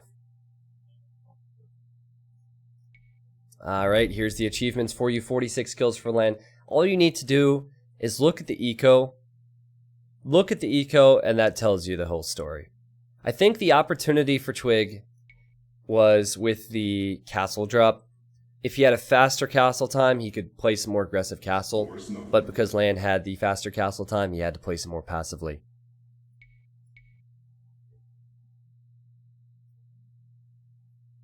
Okay. So, our next game will be epic. Lucky number 7, T90 Woo. This has provided some of the best games in the qualifiers. I think it will provide some of the best games in the tournament. Also, I think that Bay could, but we've only seen 2 sets go to Bay? Maybe 1 set go to Bay. So we just haven't seen enough of Game 5. This set could easily go to Game 5. Twigg has to even it up. Twigg has Malians, and he has Slavs as his civilizations remaining. And then for LaaaaN has Mongols, and he has Japanese. I'm so pumped for this. Is there anyone here who has not seen the map yet? Oh, Dave, if you haven't seen the games, dude, Dogal and Cloud had an amazing one. Twigg and Daniel had an amazing one. They're all amazing. Alright, so I don't know how many people are being honest, but if you're out there and you've never seen this map before, it is awesome. There's so much potential. I'm very excited. T90, when are you telling players that the grand final for Hidden Cup 2 is all force nothing? I won't tell them. When they choose the map, it'll say Hidden Cup Arabia, but we're going to update the mod before the finals, so every game will be force nothing. That's probably when Dave stops co-casting with me as well. Wish I was Wobbles, thank you for the 7 months. Here to play, thank you for the 14. Polly was the one who laughed during that. He said, ha ha ha ha ha. Thank you for the dono, man. Croco, now look at this. He says, looking forward to Hidden Cup 2. And his name is Croco22. He subbed on tier 2 for 22 months. Oh my god. What are the odds of that? Look at this. Croco22, tier 2, 22, Hidden Cup 2. It was perfect. He is the official Hidden Cup 2 sponsor right there. He's living it. Rob the Otter, thank you. Thanks, everyone. That's funny. Not Jason AOE, Major Tom, Woke Bloke, Atomic Sausage, a Bauer, Rob the Otter. You guys are crazy. Thanks, everyone. All right, so I'm expecting that we see Mongols for LaaaaN. Actually, Mongols could work on Bay as well. How about I just not predict things and I cast what actually happens? Does that sound like a good chance? Or a good idea? I think it sounds like a good idea. All right. So we have Japanese for LaaaaN.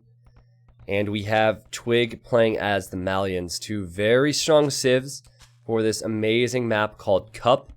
The focus on Cup is everywhere. There's land focus, there's water focus, there's left and right focus, there's central focus.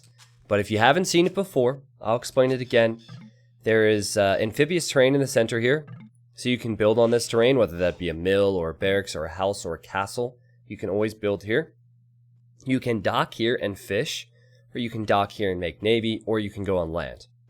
Whatever you choose on water, though, you can't cross over to the far side. And the far side is actually more important because there's also gold in the center. So, there's so many different options. What you could do is you could dock over here. And, okay, there's no fish here, but you could dock here. And let's pretend there was 5,000 fish. And you're fishing and fishing and fishing. But then, suddenly, your opponent has crossbows on the right-hand side, and you need to get a demo ship over there. You cannot cross. So it gives you an opportunity to control so many different areas of the map. The amount of food they start with is standard. So you have 2 pigs, 4 deer, 3 golds.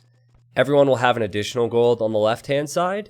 So it's technically 4 golds per player on this map, because that's normally pretty consistent in that corner. And yeah, there's just a lot of different ways to fight and play this one out.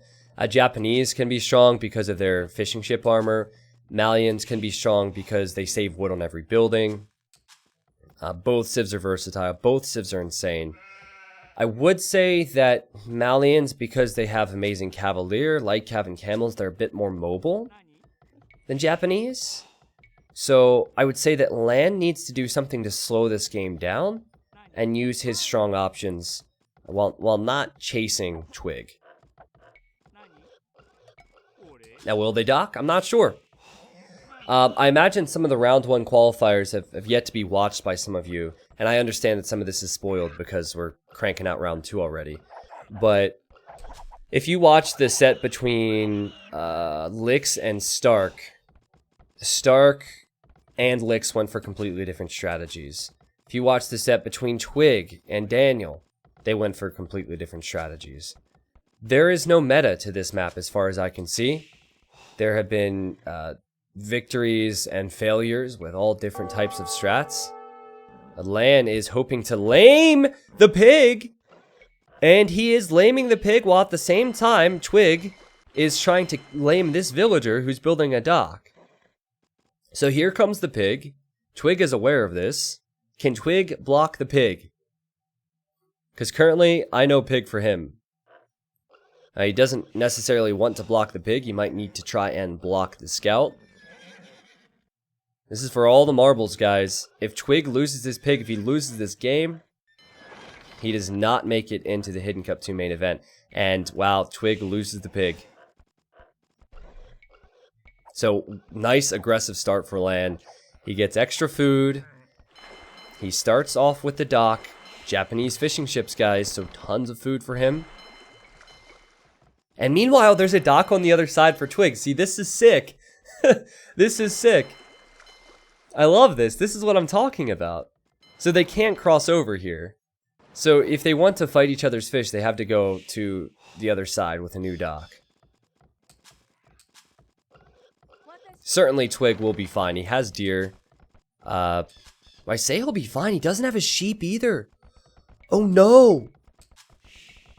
He spent so much time chasing. He doesn't have his sheep. I think he assumes the sheep are gone. They're right there.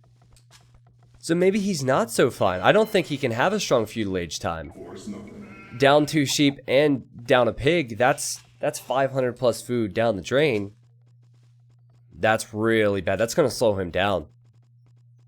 And meanwhile, LaaaaN, he has all the food he would ever want. He should be able to click up. Is Twigg sending a scout back or what? I mean, at this point, he's got to be really frustrated with himself. What do you do in this situation, guys? Like, all of his game plan is out the window. Because he can't up the feudal age. He doesn't have the food. I don't know what these vills are doing. No, Puma, he shouldn't have called a re because you can't call a re after 4 minutes.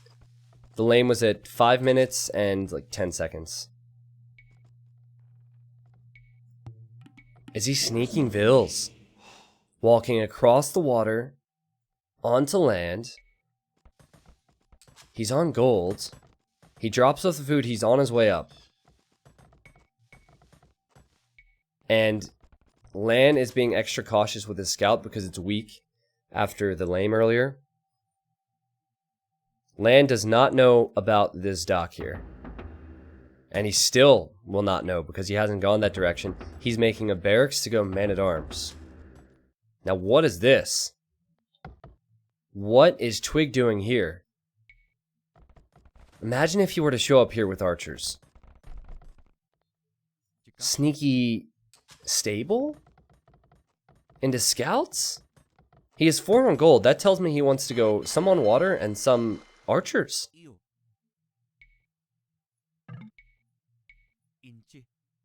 I'm really pumped for this. He needs his barracks first. This is so tough to pull off, guys. Basically, if LaaN spots this, it could be game, because this entire attack will be walled in. The ranges will be walled in. Whatever that is built here will be addressed. LaaN does not know. Next game Forest nothing T90 woo T90 woo T90 woo. Here come the Man-at-Arms and the Scout. Twigg is getting Man-at-Arms himself. Oh. Wait, so why is he getting Man-at-Arms, though? Does he have units? It says he has 1 military. Why is he getting Man-at-Arms? Is that just a reflex? Or is it defensively? Maybe it's defensively. Is he going to make them now? Oh, he's making them now. Yeah, okay, so he'll make them. He does need to wall up the right side of his base. It's Japanese Man-at-Arms he's up against. They'll wreck Malian Man-at-Arms because they attack faster. Oh my god. Oh my god. LaaN is walling this up. He does not expect there to be a range here. Now, guys, a lot of people might be thinking, well, T90 doesn't LaaN see that bear spot on the ground. That's a spec bug. The only reason that shows up is because I've already been on Twigg's point of view. So, he doesn't see that terrain change. Now, a dock on the left side for LaaN, and he's killed all the fish from Twigg. That is massive. That gives him a massive lead. So now he has 4 fishing ships, and it is 0 fishing ships for Twigg. Though that one's actually hiding there. Guys, if you're going for a sneak like this, you have to be patient. It's tempting to run out with 4 or 5 archers. You need to wait. Oh no. Oh no. Don't tell me that this deer is going to be chosen next and the vills will come this way. You need to wait for fletching and you need to wait for 6 archers. Like 5 or 6 archers. Such a risky move. And I've been wanting sneak archers to work for months. I uploaded it to YouTube. Sneaky archers, I'm sure a lot of you saw the video. It was a sweet video, but it failed. I haven't seen sneak archers work in years. Because normally it's spotted. He's within enemy lines. He's been walled in to the enemy's base. LaaN will never expect this. And there's no reason for LaaN to look. Because there's no way units can get in here because he's fully walled. Oh, please. He's building an outpost. Wait. Be patient. Oh god. Here he comes. Here he comes. Fletching's in. 1 vill. Instant reaction from LaaN though. Instant reaction. That was sick. Like, how did he react so quickly? That was crazy. Wow. Well, Twigg has forced a tower out of LaaN now. He's killed 3 villagers. Now he sees that LaaN is towering up here, but where does LaaN go for resources? Where does he go for resources? He can't take wood. He can't take wood. All of his wood was on the back. And normally that's extremely safe. But what does he do now? He's on a straggler tree. And he needs wood to make skirmishers or any form of defense. He goes out here for wood now. Wow. Wow, it's working. I mean, this has been more successful than the previous sneak archer attempts. Now, Twigg has to know he's running to the right-hand side or to the left-hand side. Most likely the right, because he hasn't seen any movement this way. Still an eco lead for LaaN because he has the fishing ships, but the fishing ships are less efficient now. And for Twigg, he has more land eco, so he has all these farms. There's nothing that LaaN has that's attacking him. I think Twigg needs a market sooner rather than later. Look at his eco, man. 800 gold. 800 gold, and oh! Twigg wants to sit underneath the tower. He can do so. He'll kill another villager, and now these villagers are all idled. That is until the skirmishers come out, and there are a few on the way now. There's a blacksmith, so he can get fletching, because he can't fight the archers until fletching. These villagers are going out to deer. This is so hectic. Look at the lumber eco. I think that both players will end up having equal times, or very even times. to the castle age. More archers coming in from the ranges. Now, I wonder if LaaaaN... He still doesn't know there was a sneak. Maybe he thought there was a hole in his wall or something. Or maybe he just didn't think that Twigg would notice that the villagers were there. It definitely seems to me like LaaaaN is... He's confused, you know? He doesn't know what to do or where to go. It's extremely sloppy. The sneak has worked. And Twigg is on his way up to the next stage, and he's built a stable, which, interestingly enough, has been scouted by LaaaaN. So LaaaaN sees the stable, so at least he's aware. But I don't think being aware saves him here. And now another stable from Twigg, and don't tell me that's a tower. And a tower on the gold! This is amazing! Wow! I think this whole series needs to be separate videos on YouTube. This has been so good. LaaaaN just doesn't know what to do. The tower won't go up, but it's a sign of what could happen, right? Here come the spearmen from LaaaaN because he saw the stable, so that's excellent awareness from him. But guys, LaaaaN, he only has 300 food. He only has 400. No, he doesn't even have 300 food anymore. He's not even close to clicking up. All of his eco destroyed by that sneak. He lost both of his lumber camps. He lost his berries. He only has the gold. And then he has the wood out here. And he has the fish, but there's no more fish anymore. Like, there'd be more fish on this side, but since he docked the central area, he would only be able to make fishing traps now. And so he will try and hold on here. He's making his own tower. Villagers will die as he tries to build this tower. And I think if you're Twigg, you just need a bit of patience. A bit of patience. Send knights in. And LaaaaN just die to it. What can LaaaaN do against 4 knights and crossbows? He can hide in the towers, and then the villagers underneath the towers will die. He needs Castle Age fast. LaaAN's best response is tower defense, spear defense, skirmisher defense until he reaches Castle Age, and then from there, I mean, it's all adapting at this point, but he's completely surrounded.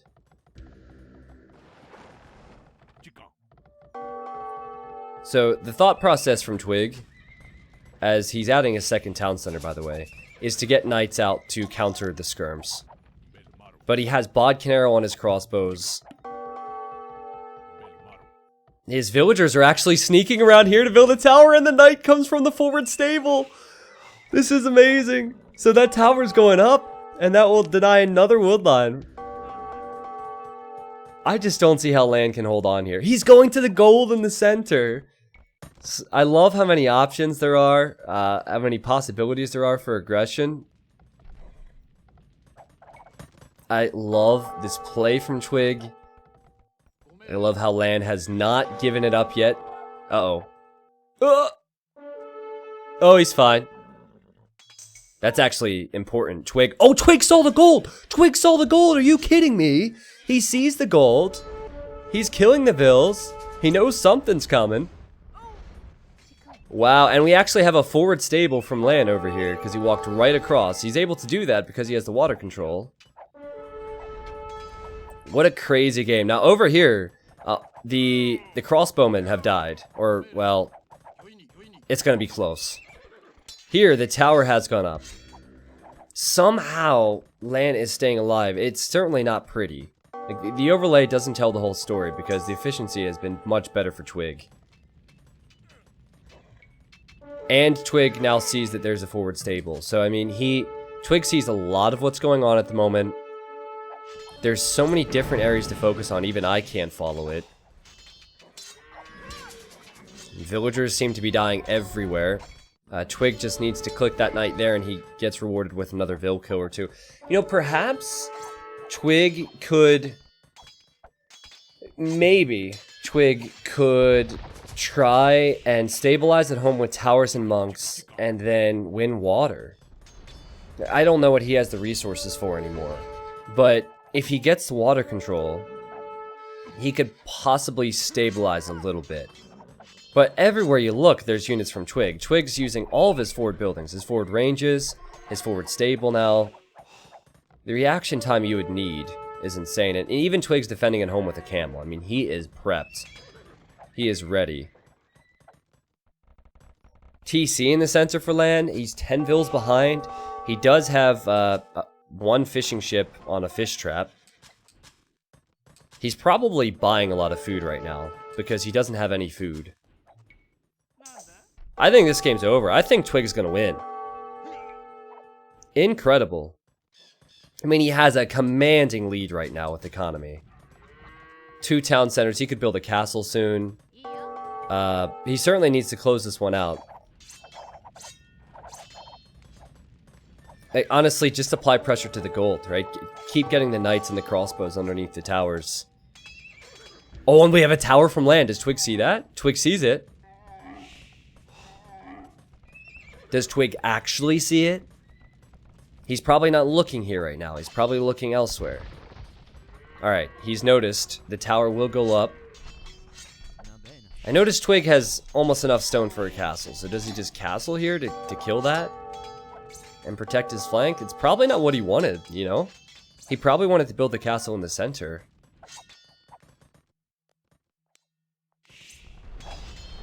Okay, couple questions.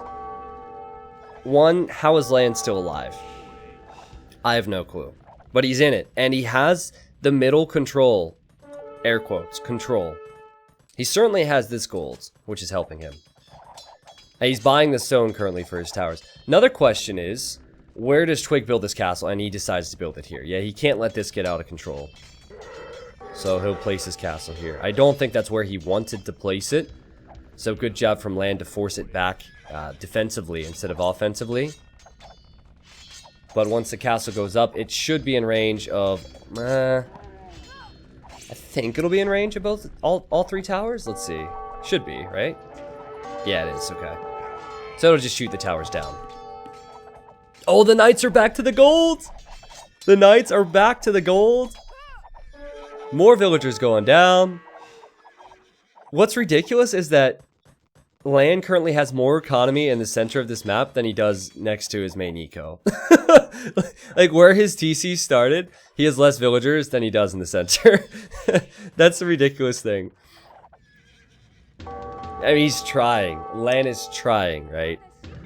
But he calls the GG. What a game! How did Twigg win that? He didn't have 2 of his sheep. He didn't have his pig. He goes, you know what? Most people would play very defensive here, but I'm going offensive. And he snuck the vills around. He got to the back of LaaaaN's base. Then LaaaaN, he walls up his base and he thinks everything's fine. He's like, oh, this is fine. I'm full walled. I'm protected. I'm ahead on water. And had that sneak not been there, awesome sneak. Had that sneak not been there, then he definitely would have been, he would have been way ahead. Right? He would have won the game if the sneak wasn't there. No doubt in my mind. He had the fish and he had small vill lead. He had military. Twigg waited. He got fletching first. He had just enough archers to 2-shot the vills, so he killed 3, forced the tower. Blue ran away. More towers went up. Sneak stables. That was sick, man. That was sick.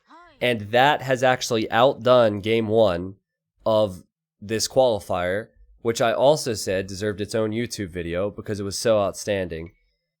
This is just the qualifiers, guys. This is just the qualifiers. The main event is until April. 35 kills for Twigg. He had way more food and wood eco. No surprise that LaaaaN had gold because that's all he was collecting near the end. But that's never enough.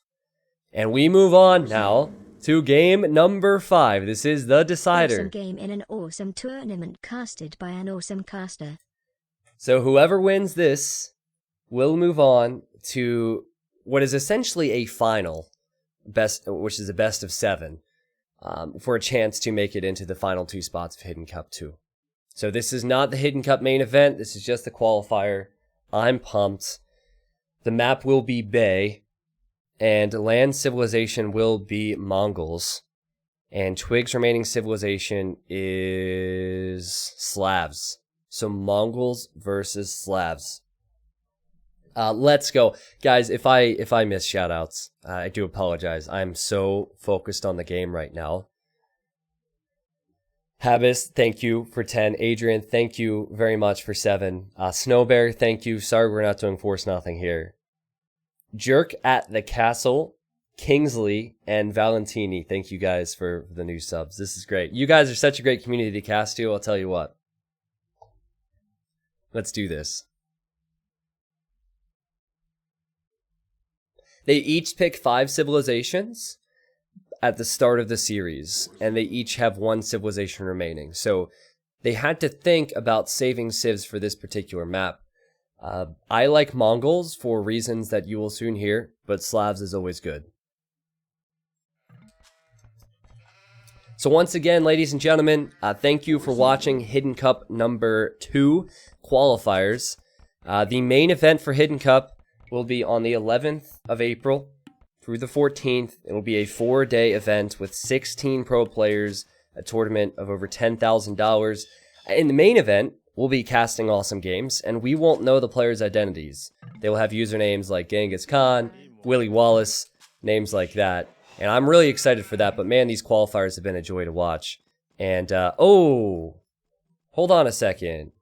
This is a bugged version. This happens like once every 100 times, and I thought we fixed it. This should be Marsh. This should be Marsh. It should not be. This could be because I have the no snow mod on, though. I need to wait till they scout it to see if they can build there or not. Yeah, they shouldn't be able to build there. I have to contact them real quick. Sorry about that. 1 second.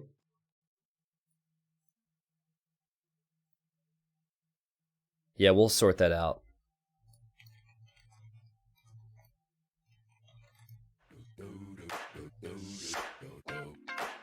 So I messaged Twigg, and we'll just come back. Same civilizations, same map, but it should look a little bit different. I meant to say that Forest Nothing will be added in Bidden Cup after qualifiers.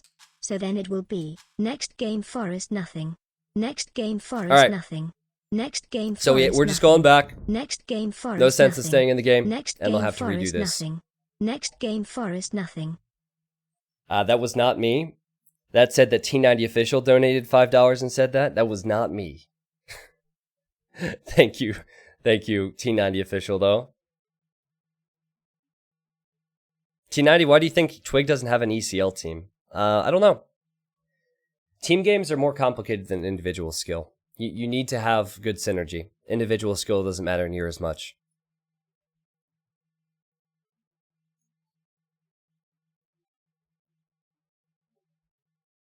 Yeah, I'll talk about the map once we're in the game, Blue Monkey Man, and that goes for everyone else as well. I'll make sure to touch on it. Let me just speak to the players.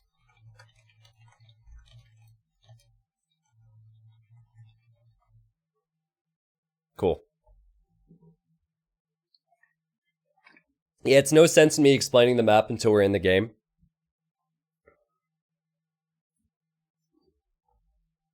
Okay, perfect.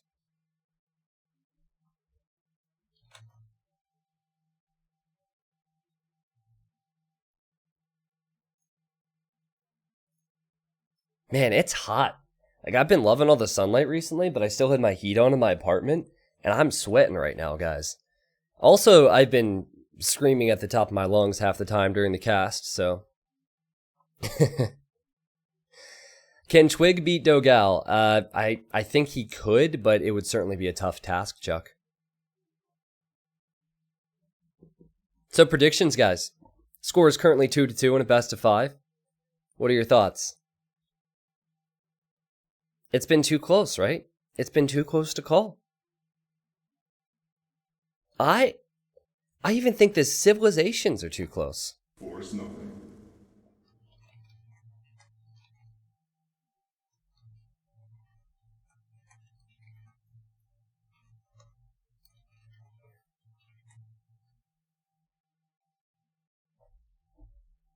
%75% land. Okay. I like...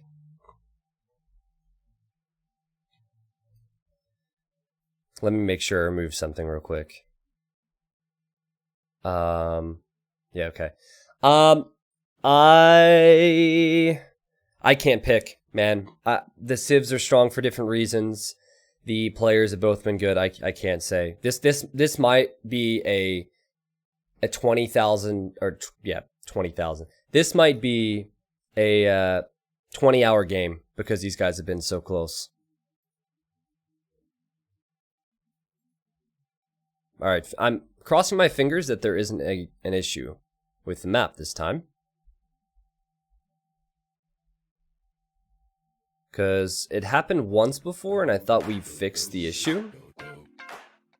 Why is this happening again? Hey honey, saw you were subscribed to me and though I'd pop by to say hi. Love the casting, see you soon XOXO. Okay, so I'm asking the specs because I don't know if this is a graphic issue for me.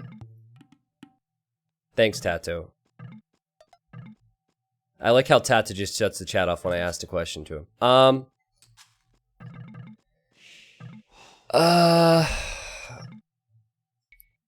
See, here's the deal. They shouldn't be able to build on this.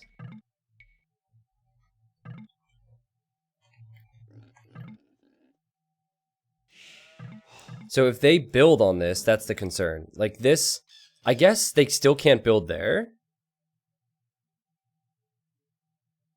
But I think they can dock block this somehow. Like it doesn't look right.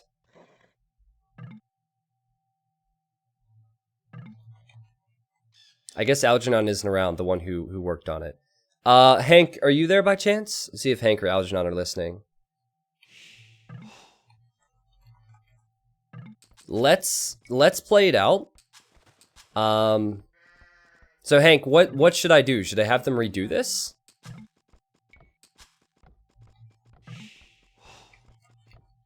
I'd like a decision from you because the concern is they shouldn't be able to dock block this. The rest of the map is fine. But if they can dock block this, then that's a concern. So what this should be marshland. And it's not right now. Okay, let's go back, I think. I think we need to go back so it's the same map. 1890 nice stream going on, greetings from Germany.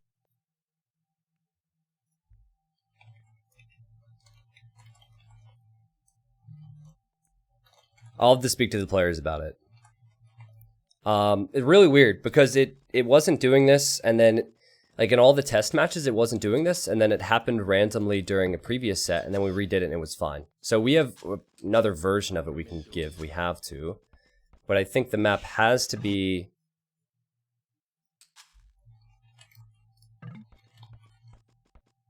I think we have to go back.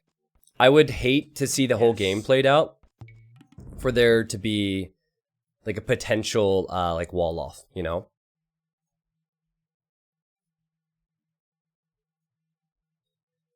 Okay.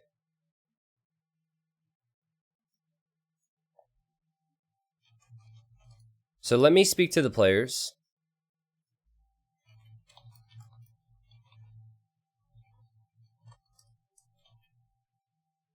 I'll speak to the players, we'll get it sorted. Sorry guys, a bit focused on this. I can't dock block in single player. Does it look like that though, Robo? Does it still look like that? It shouldn't look like that, that's the concern.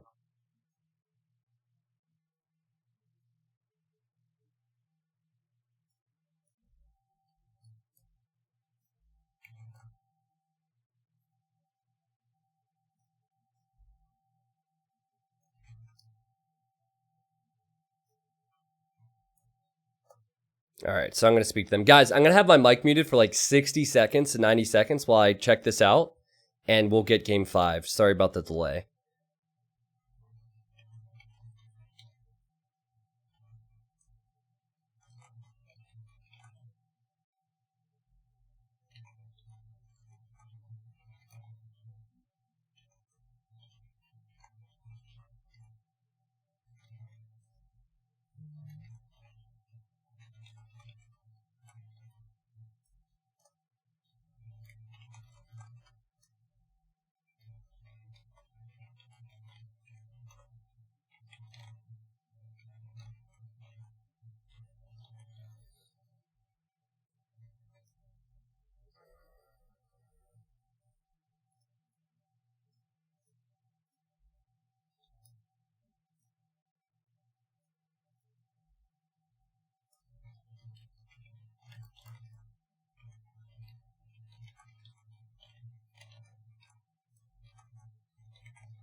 I feel like this mod, I feel like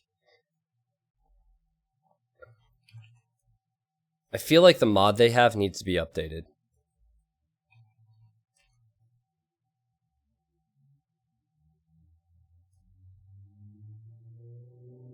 I'm gonna link the mod to them and have them re-download it and see.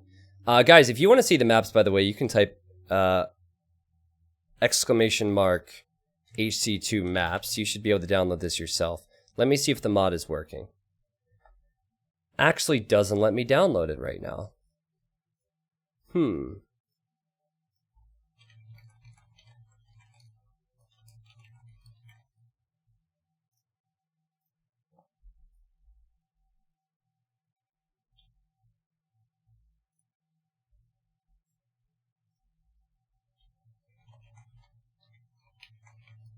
Okay, we're good. So it's going to look different, but thank you, Robo, for testing it. It's going to look slightly different, but it accomplishes the same purpose. For some reason, the mod didn't update, and we had sent out a fix for that, and I guess it just didn't translate. So we're good to go. I was really freaking out because I didn't want the map to, we didn't want to find out halfway through the game that there was an issue with the map.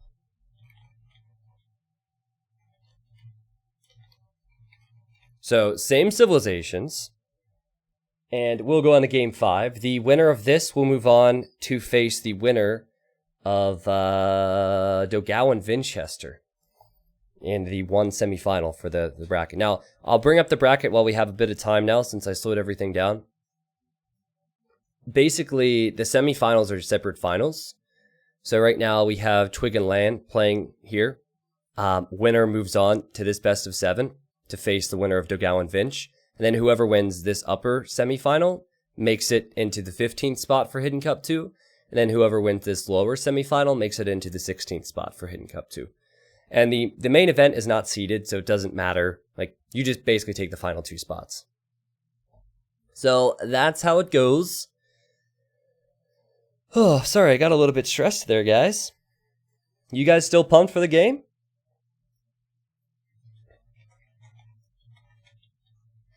T90, is there going to be a finals of the qualifiers? Well, there's 2 separate finals, basically. Oh, you're not excited? All right, we'll see ya. See you next time. To everyone that is excited, thank you for the hype. I'm freaking pumped, man. This set has been everything that I said it would be. I said it'd be close. I said it'd be back and forth. The last game was awesome. Sorry, I have this habit where I take the little... whatchamacallits off of my cans of energy drinks. Like, I don't know what they're called. Tabs. That's what they're called. I take the tabs off. And I guess you guys heard that.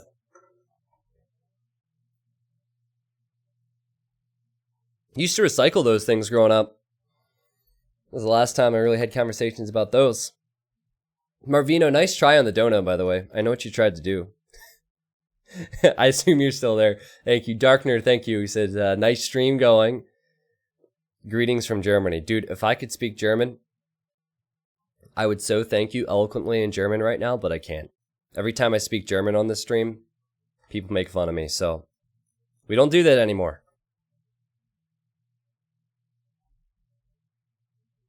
Yeah, I know Danke, but it's not eloquently. Eloquently. Like, I'm going to use more than one word. It is here, game number 5. I've been told that though the shoreline looks a bit different, it accomplishes the same purpose of what we were trying to go with. We have Hidden Cup 2, Rounds 2 qualifier, best of 5, game 5, between LaaaaN and between Twigg. LaaaaN is playing as the Mongols, and then we have Twigg on the other side of this bay, on the other side of this body of water. He is playing as the Slavs. So this is not quite for all the marbles, but this is going to give someone a lot of hope and momentum going on to what will be basically a final in the qualifier for them. They're hoping to get a spot in the main event of Hidden Cup 2, which will be happening on April 11th through the 14th. LaaaaN is Mongols, which is a great civ for this for a few reasons. Well, first off, You have your normal hunt on this map. Oh! Oh, we have a laming attempt! Oh, we might see a restart called here. If they both have one restart remaining, and if Twigg fails with this lame, we might see a restart. I think it'd be wise to call a restart. I might need to reintroduce this whole game again. There's so much on the line. Twigg went forward, tried to lame, failed with it. Now he has a very weak scout. He hasn't even found all of his resources yet. So LaaaaN could lame him right back. They have until the 4th minute, and yeah, he's calling a restart. So, alright. LaaaaN will go into game 5 again with a restart. If Twigg screws up, though, there's nothing he can do about it. He has to live with it. I actually forgot about the fact that the players had restarts because we haven't seen many situations where they might call them. But we gotta do that all again. Okay, we have to do that all again. Game 5, part 4. So I actually did a poor job of introducing the map, so that I'll get to try a redo. DNT says, it would be nice to see who is new to the stream today. Alright, well guys, if you're new to the stream, just make sure you say hello.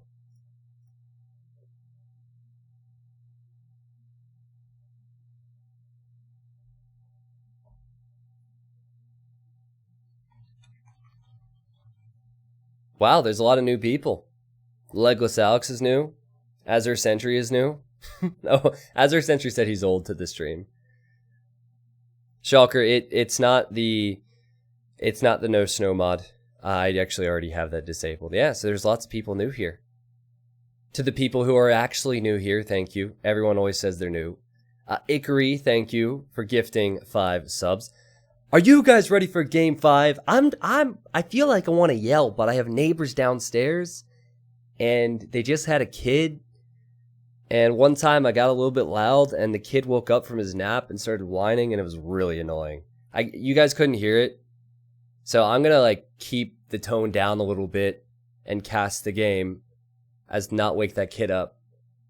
50 seconds, 50 game time seconds until we're into game 5 in this qualifier. I would not be surprised to see LaaaaN try and lame because he's Mongols. And he also has a restart. So I might hype up this game just to see another restart. We'll see. Hope for no restarts. Hope for an even battle. This set has been better than sets that I've casted in actual tournaments. If we're being honest, this is just a qualifier. But this best of 5 has been sick. So welcome to game number 5. Between LaaaaN and Twigg. T90. The winner moves on to play in a best of 7 to possibly make it to the Hidden Cup 2 main event, which will happen on the 11th through the 14th of April. Tons more hype videos, tons more information coming about the main event, YouTube and Twitch, etc. And oh look, the map is fixed. This is what it was supposed to look like. That's why I was freaking out before. So LaaaaN is playing as the Mongols. He has that scouting bonus, which is essentially a laming bonus. And he does have 1 restart remaining, so I'm thinking that he might gamble, send his scout forward, and try and steal a pig from Twigg. And Twigg is playing as the Slavs. So in game 1, Twigg was Indians, LaaaaN was Celts, and Celts would normally be favored there. And Twigg won. And then LaaaaN won 2 games right after that to make it 2-1. And then Twigg came back in the previous game with a fantastic sneak to tie it up. This has been back and forth action. But anyway, I don't think we'll see a lame, so I don't think we'll see a restart. So let's talk about the map. This is called Bay. It's a brand new map. A shout out to Algernon and Hank the Super Nerd for working on these new maps. Hank was the one who helped me out with the Cup map we saw previously, which was awesome. And then this map is called Bay, which is also awesome. You have the water element. I think there's 10 fish here. So fish is extremely important on all Age of Empires 2 maps. But then you also have the land option. Each player has a group of 10 deer in the middle of the map. So if you end up losing the water, you could be just fine because you have over 1,000 food here in the form of deer. On a lot of water maps where there's multiple docks and multiple fire galleys and just overall water aggression, you'll see players wall. So what LaaN could do is he could wall here and he could wall here and then put all of his focus on water. But on Bay, you can't protect yourself from land aggression because you can't wall here. And you can't dock block this off either. So units can always run along the shoreline. That was why I was freaking out. We had an issue with the map looking differently. That's why I wanted to make sure that we could get it right. Because if LaaN does go full water control, and Twigg goes for scouts or something aggressive on land, he could run right around. Now, continuing, you not only need to focus on land, but you need to focus on how much land you have.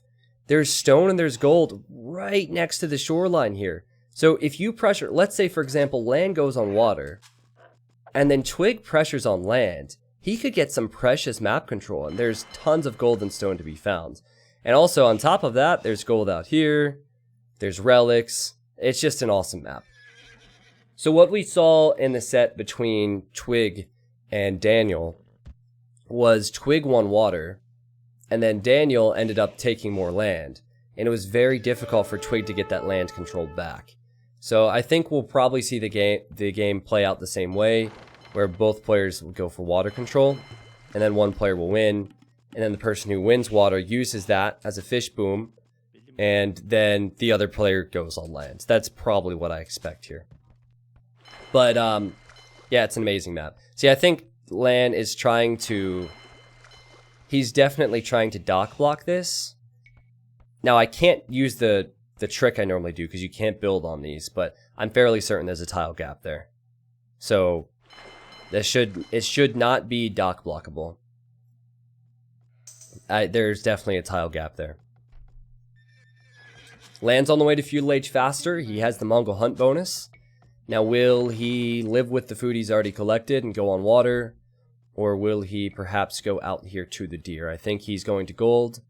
So he's thinking of docking again and going water control. And, oh, a completely different strategy for Twigg. Twigg hasn't even docked at all. He's going out to the deer. This is what I wanted to see. Warms my heart, guys. You have no idea how exciting it is when you come up with an idea, and then when the pro players start playing it, it actually plays out. This is what I wanted to see. So, as LaaN is hoping to go for fire galleys, he's scouting, and he realizes Twigg is not even on water.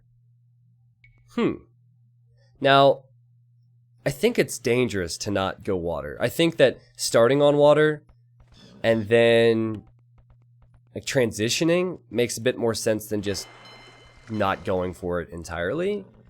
But we'll see. I think Twigg will go for a scout build.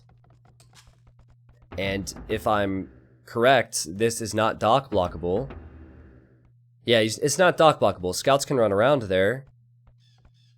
LaaN, you better... I hope you did your homework, man, because if you're expecting to full wall this map, that will not be possible, and scouts will get into your base. Now, I think you could block it with the fishing ship, funny enough. I think you could sit the fishing ship here and block the pathing of the scouts.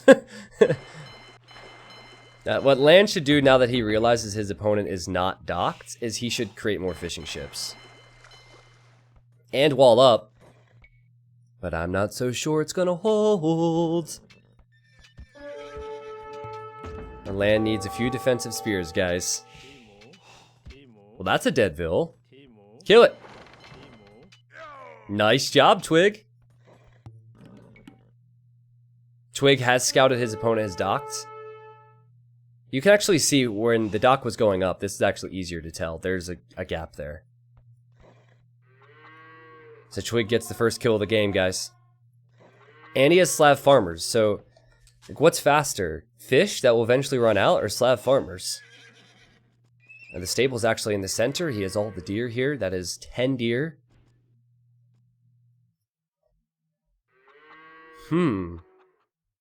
Well, LaaN he'll soon have 6 fishing ships. 2 different approaches here in game number 5.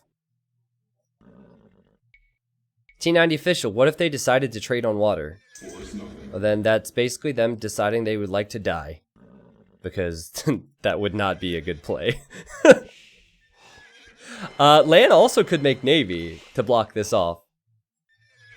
Twigg's just going to walk right by.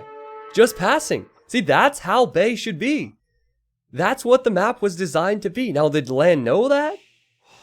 Because if LaaN didn't know that, he's probably kicking himself right now. He hasn't made a single spearman. Now he realizes that, alright, the units are in. It is 1 weak scout and 1 full HP scout, so it's not the end of the world, really. And he can always get the spearman back. But it just seems to me like Twigg's economy is economy that will last longer. Because he's investing into something on land, like, the entire time. Whereas there's going to need to be a transition for LaaN away from the fishing ships. Now, currently, LaaN has the stronger economy because he does have the fishing ships. But LaaN doesn't have any map control. And, okay, this is a wise decision. Now, you wall like this, then you're a bit more safe. I like it, and I like the defense from LaaN with the spearman. Good stuff. Yep, got a kill. And so Twigg will probably run around here with the scout, be as annoying as possible. Even has a second one on the way in, but the second one ran past some galleys. I doubt he'll get a lot of value here. Are there any weak villagers? Oh, there is a weak vill on the gold for LaaN.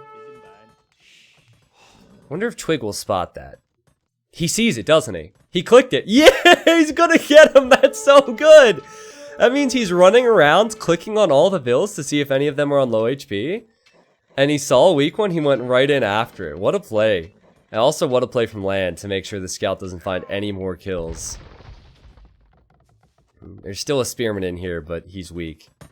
What a snipe, man. What a snipe. Twigg has 800 food and 200 gold, which is what he needs to click up to the next stage. And now he's docking. So now he's hoping for a faster castle time and then go back on the water to kill all the fish.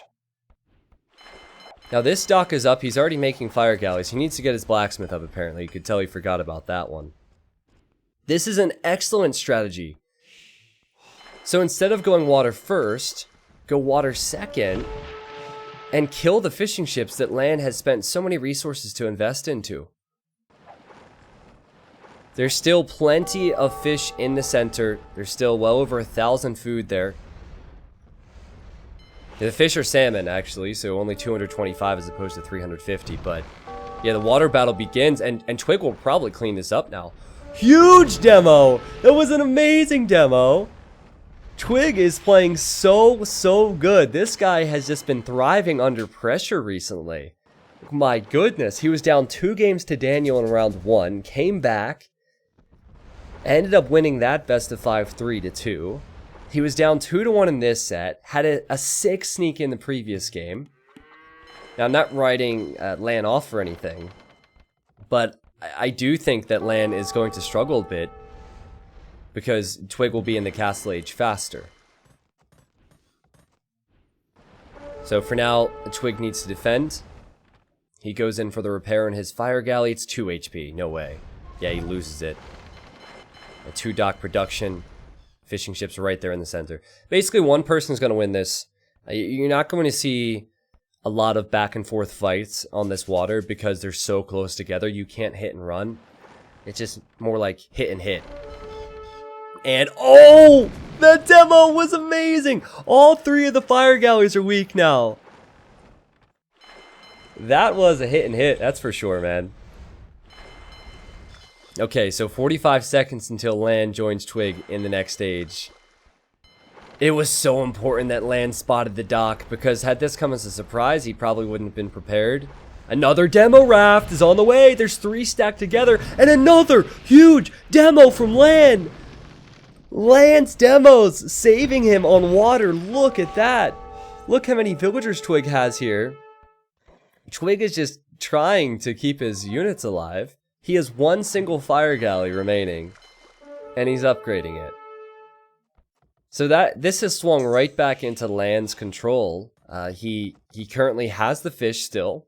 He has 1 villager lead, And he's also making some archers, which he might send out to the center of the map. Not sure how successful that will be. Now, Twigg is still going to focus on water, for sure. Has his fire ships, has even a demo. And he's going after the fish, and he kills 2 fishing ships. It's not bad. I think that's worth it to kill 2 fishing ships. Meanwhile, a siege workshop for Twigg, who spotted the archer range. I don't know if you guys spotted that scout. It recently ran in here, so that's excellent awareness from him to add a siege workshop. And I believe he's now on 2 town centers as well. Now, what is this from LaaaaN? I think he's pretty much controlled water now. What is this villager doing? Demo v demo, beautiful site. Monastery, maybe? Well, she's gonna build a house for now. This is a nice place to buy a house as well. I mean, perfect view. So maybe she's maybe I don't know. I'm gonna stop making dumb jokes and go back to the game. How's that sound? Because they're level on vills, 42 to 42. I mean, this is where Slavs should excel because of their land eco, because of their farming. And oh, there's still a hole here. There's still a hole here. The knights could get in. Not sure if they can do much, but they should be able to run in, unless that is dock blocked there. I don't think it is. Oh, the crossbows made it in. This siege workshop is not going to be built. I think this is just as a wall. And oh, LaaaaN sees it. LaaaaN micros. What amazing play. The awareness. Because he only has 4 crossbows and 2 spears. The Maginot could have easily flattened them. But he's delaying Twigg. And Twigg's losing villagers here now. This game is back and forth, back and forth, back and forth. The spearmen go down, which means the crossbows will probably follow. Where did the knights go? Oh, the knights are on the way back. Gotcha, okay. 1, 2, 3 town centers for LaaaaN. Now, LaaaaN is Mongols, and his priority will be getting to Mangadai in this set. I think if he gets to mass Mangadai, it can be very complicated for Twigg. I like Mongols more than I like Slavs and Imp. They have more mobility. Both of them have Siege Onager. The unique unit is insane. Absolutely insane for Mongols. The hard part is getting there, normally. Also, LaaaaN has some water controls, so he could maybe land here. He could, I don't know, get galleons and range some of the eco. There's lots of possibilities. But this is going to the Imperial Age. No doubt in my mind, this is going to the Imperial Age. Oh, nice attack water there with that Maginot. I guess it's not attack grounds when there's water anymore, so. That TC on stone is going to be very important, and we actually have knights on the way for LaaaaN. I think he needs to do that. I think this central area is going to give someone a huge lead. Also, there's gold against the edge of the map as well. You cannot wall in this stone terrain.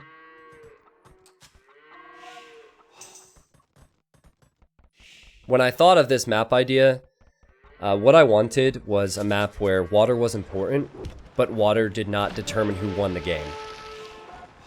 So this is a perfect hybrid map, because LaaaaN, he won water, and he's gotten a benefit from winning water. But then he fell a bit behind with the land boom. It's so awkward to say land when a player named LaaaaN is playing, but yeah, but anyway, so it seems like Twigg has a little bit more going for him on LaaaaN. On land. And for LaaaaN, God, now that I pointed this out, I'm getting so annoyed. He needs to get a bit more map control. Ooh. Nice conversion. He also converted the higher HP knight. Now, I don't think Twigg saw the knights. He's probably not expecting this. Yep, so he'll lose his Mango and he'll lose his Scorpion. And also LaaaaN deleted his, He deleted it the night that he had converted because he didn't want it to be converted back to the other team. The demos are there. Wouldn't it be funny if he converted a demo and then killed some of the knights there? Yeah, I think it's wise for Twigg to back up. They need to get relics, guys. This seems like a small thing, but Twigg needs to be patrolling this scout. This needs to be on patrol in case any monks run this way. That monk would be dead. 1, 2, and 3 relics here for LaaaaN, which would give him a lead with the relic count for sure. However, Twigg is about to click to the Imperial Age. He's just done so. He is building a castle on water, so he has the option of going back on water, or that just protects him. And after creating all of those knights, it seems like LaaaaN is pretty far away from clicking up. And this scout is attacking a random villager. So that scout was a useless scout, if you ask me. And then a forward castle? Oh, this is a bad castle, actually. This is a bad castle for LaaaaN. If he sees that red has built one, he needs to back up. Such a smart move to back up. Because if he builds it here, and he feels like Twigg is on the way to Imp, that'll just get trebbed down. You build it back here, though, and then it's more difficult for Twigg to treb it down because Twigg's trebs have to be out in the open. But priority number 1 for LaaaaN is having castles. Priority number 1 for LaaaaN is making Mangadai. So that's a risky castle placement, if he loses it. If it stays up, it protects the stones and the golds that are here. And now another castle for Twigg. Now does Twigg have the game knowledge to know that he should go immediately for a Treb War? Notice how he's not teching into Onager. He's not making anything else. He's mainly just, oh wow, these knights got in here. Mainly, he's thinking about trebuchets. But this was not scheduled. Again, LaaaaN, he just ran right by. He ran right past the walls. He's being annoying with this as well. Look how many villagers he's idling. He's idling 30 villagers with this. This is giving him a lot of time, and it's denying Twigg of resources. And Twigg had to create a few knights just to deal with this. I think he needs a few more because of LaaaaN's micro. Yep, those knights will stay there for sure. Twigg, he actually does not have the wood, guys. He's trying to make trebs. That's what he's aiming for. But his 2 lumber camps were idled. He probably needs to buy some wood. He does not have any trebs being created right now. And this is giving LaaaaN tons of time. And now LaaaaN has just built another castle. And he has the wood. He's not in the Imperial Age yet, but he could make the trebs. Those knights there could have changed how all of the Imperial Age is going to be played out. It's hard to know, but I'd say that delaying Twigg off of wood that long made all the difference. Because just now Twigg is going to make the trebs. He hit the Imperial Age at 33 minutes. Took him so long, and already LaaaaN is on 2 castles. He's making Mangadai, which by the way, if he upgrades, can snipe trebuchets easily. Oh, and Twigg wants to build another castle. It's about to go down here. It is about to go down. There's the first trebuchet.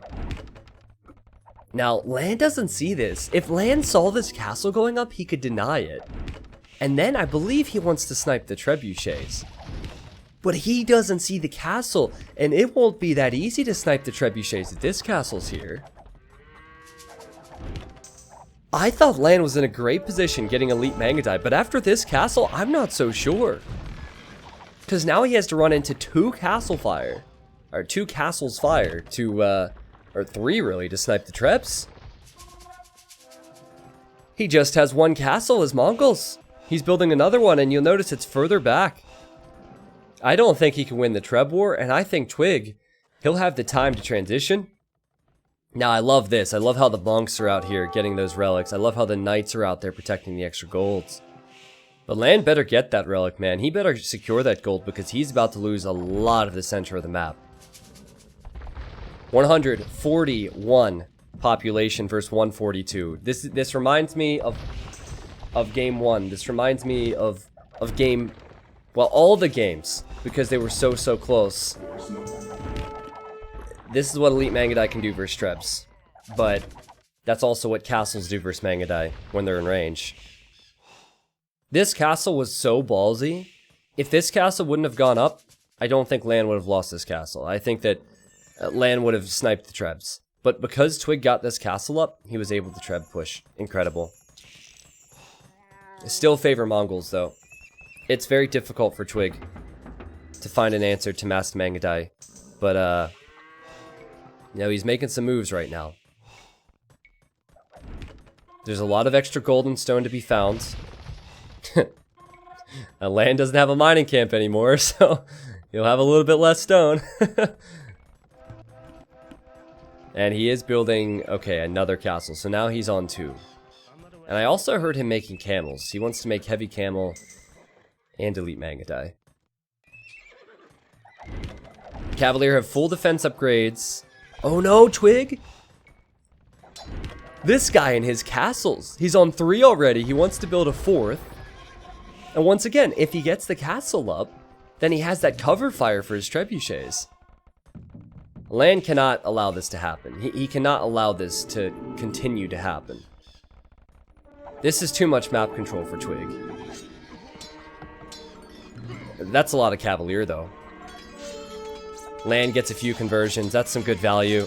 But I don't think that Twigg is counting on staying here for very long. I think that he just wanted time to get his castle up.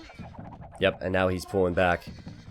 Now, if he were to get to Skirm, Cavalier, Halberdier, I mean, it's awkward. I think that could work. Twigg did not see a camel in there. At least I don't think he did. Okay, now I can see the camel. So he knows, alright, my opponent has heavy camels. I probably need to get something other than Skirms and Cavalier. Is Blue going to get that relic back to his base? Yep, he's chilling out there. 180 population for both guys. But it is 150 vills for Twigg. So he's kind of over-boomed a bit. He's taking the map, but now there's enough Mangudai. All the trebuchets will get focused down. That will make that 3 trebuchets. It could be 4 trebuchets. It could be 5 trebuchets. Twigg just needs to hold his position. He's getting masonry now, so his castle has more HP, but he's about to run out of stone, so no more repairs for him. I've just kind of been waiting for LaaaaN to find that crucial mass to push back, and I feel like he's getting there. Twigg, I wasn't very confident that he could do much in the Imperial Age with this matchup until he started killing castles and pushing. The second that stops, though, the second I start to really get worried for Twigg. He is teching into pikemen. He is giving himself time. And apparently he wants to fight here. He cannot fight that, man. That's a lot of camels. He cannot fight that. I think he needs to give up the castle. I think he has to give it up. Just back up. You have lots of grounds here still. Just mass your units, Twigg. Now look at the castle here from LaaaaN. A castle to secure these 2 golds and a town center. And he's getting the 4th relic, so no shortage of resources for LaaaaN. That will make it 3 castles for him, and he has enough stone for a 4th. And he can get this stone. He could have 5, 6 castles in the near future if Twigg doesn't continue his push. Twigg has so many villagers that he'll have endless resources. It's just that he does not have population space. With Slav farmers, man, how many farmers does he have? He has 40 farmers, which is more than enough for Slavs. Making Cavaliers, Skirmishers, and Halberdier. And he has over 2,000 food, and his units are just caught out of position. He doesn't have the right units now. LaaaaN is pushing back. He has the Elite Mangudai. He has the camels. He's killing more trebuchets. He'll kill this castle for sure.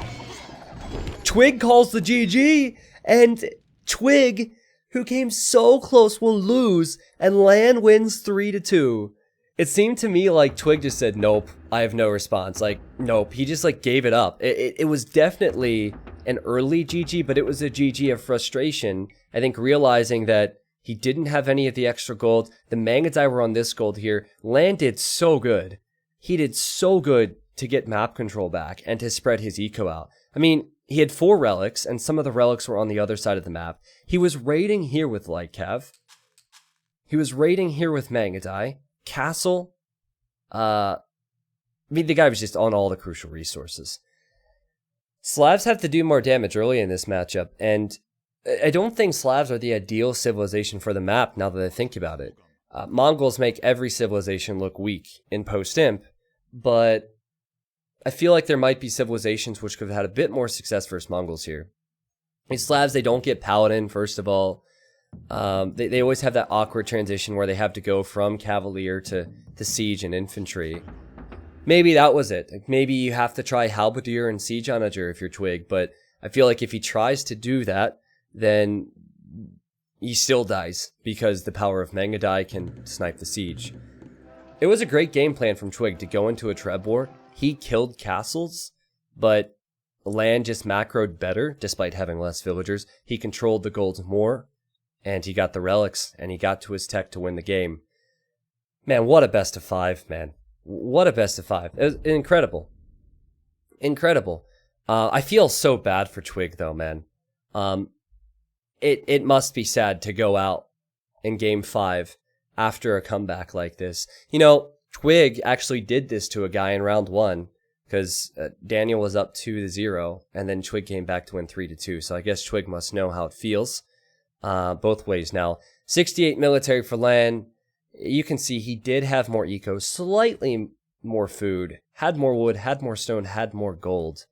I think that's where it went wrong for Twigg. I think that he needed to take the rest of the map earlier than he did. I don't know how this is being uploaded to YouTube yet, but the qualifiers were amazing. If you haven't watched the previous qualifiers, make sure you watch them. We'll see more, at least here on the live stream, in 11 hours and 45 minutes. I'll actually be casting Jordan 23 and Miguel. We will have Dogal and Vinchester probably on Tuesday. And then Sunday, to go out of order here, we will have Licks and Fire. But I love the maps. I love the styles the players are adopting. And I think there's more action to come in the qualifiers. All players trying to fight for the final 2 spots in the main event for Hidden Cup 2, which will happen in April. Wow. How do we come down from that high? Let's talk about the series, okay? Let's pretend this was a tournament final and just go through the sets of games for a moment.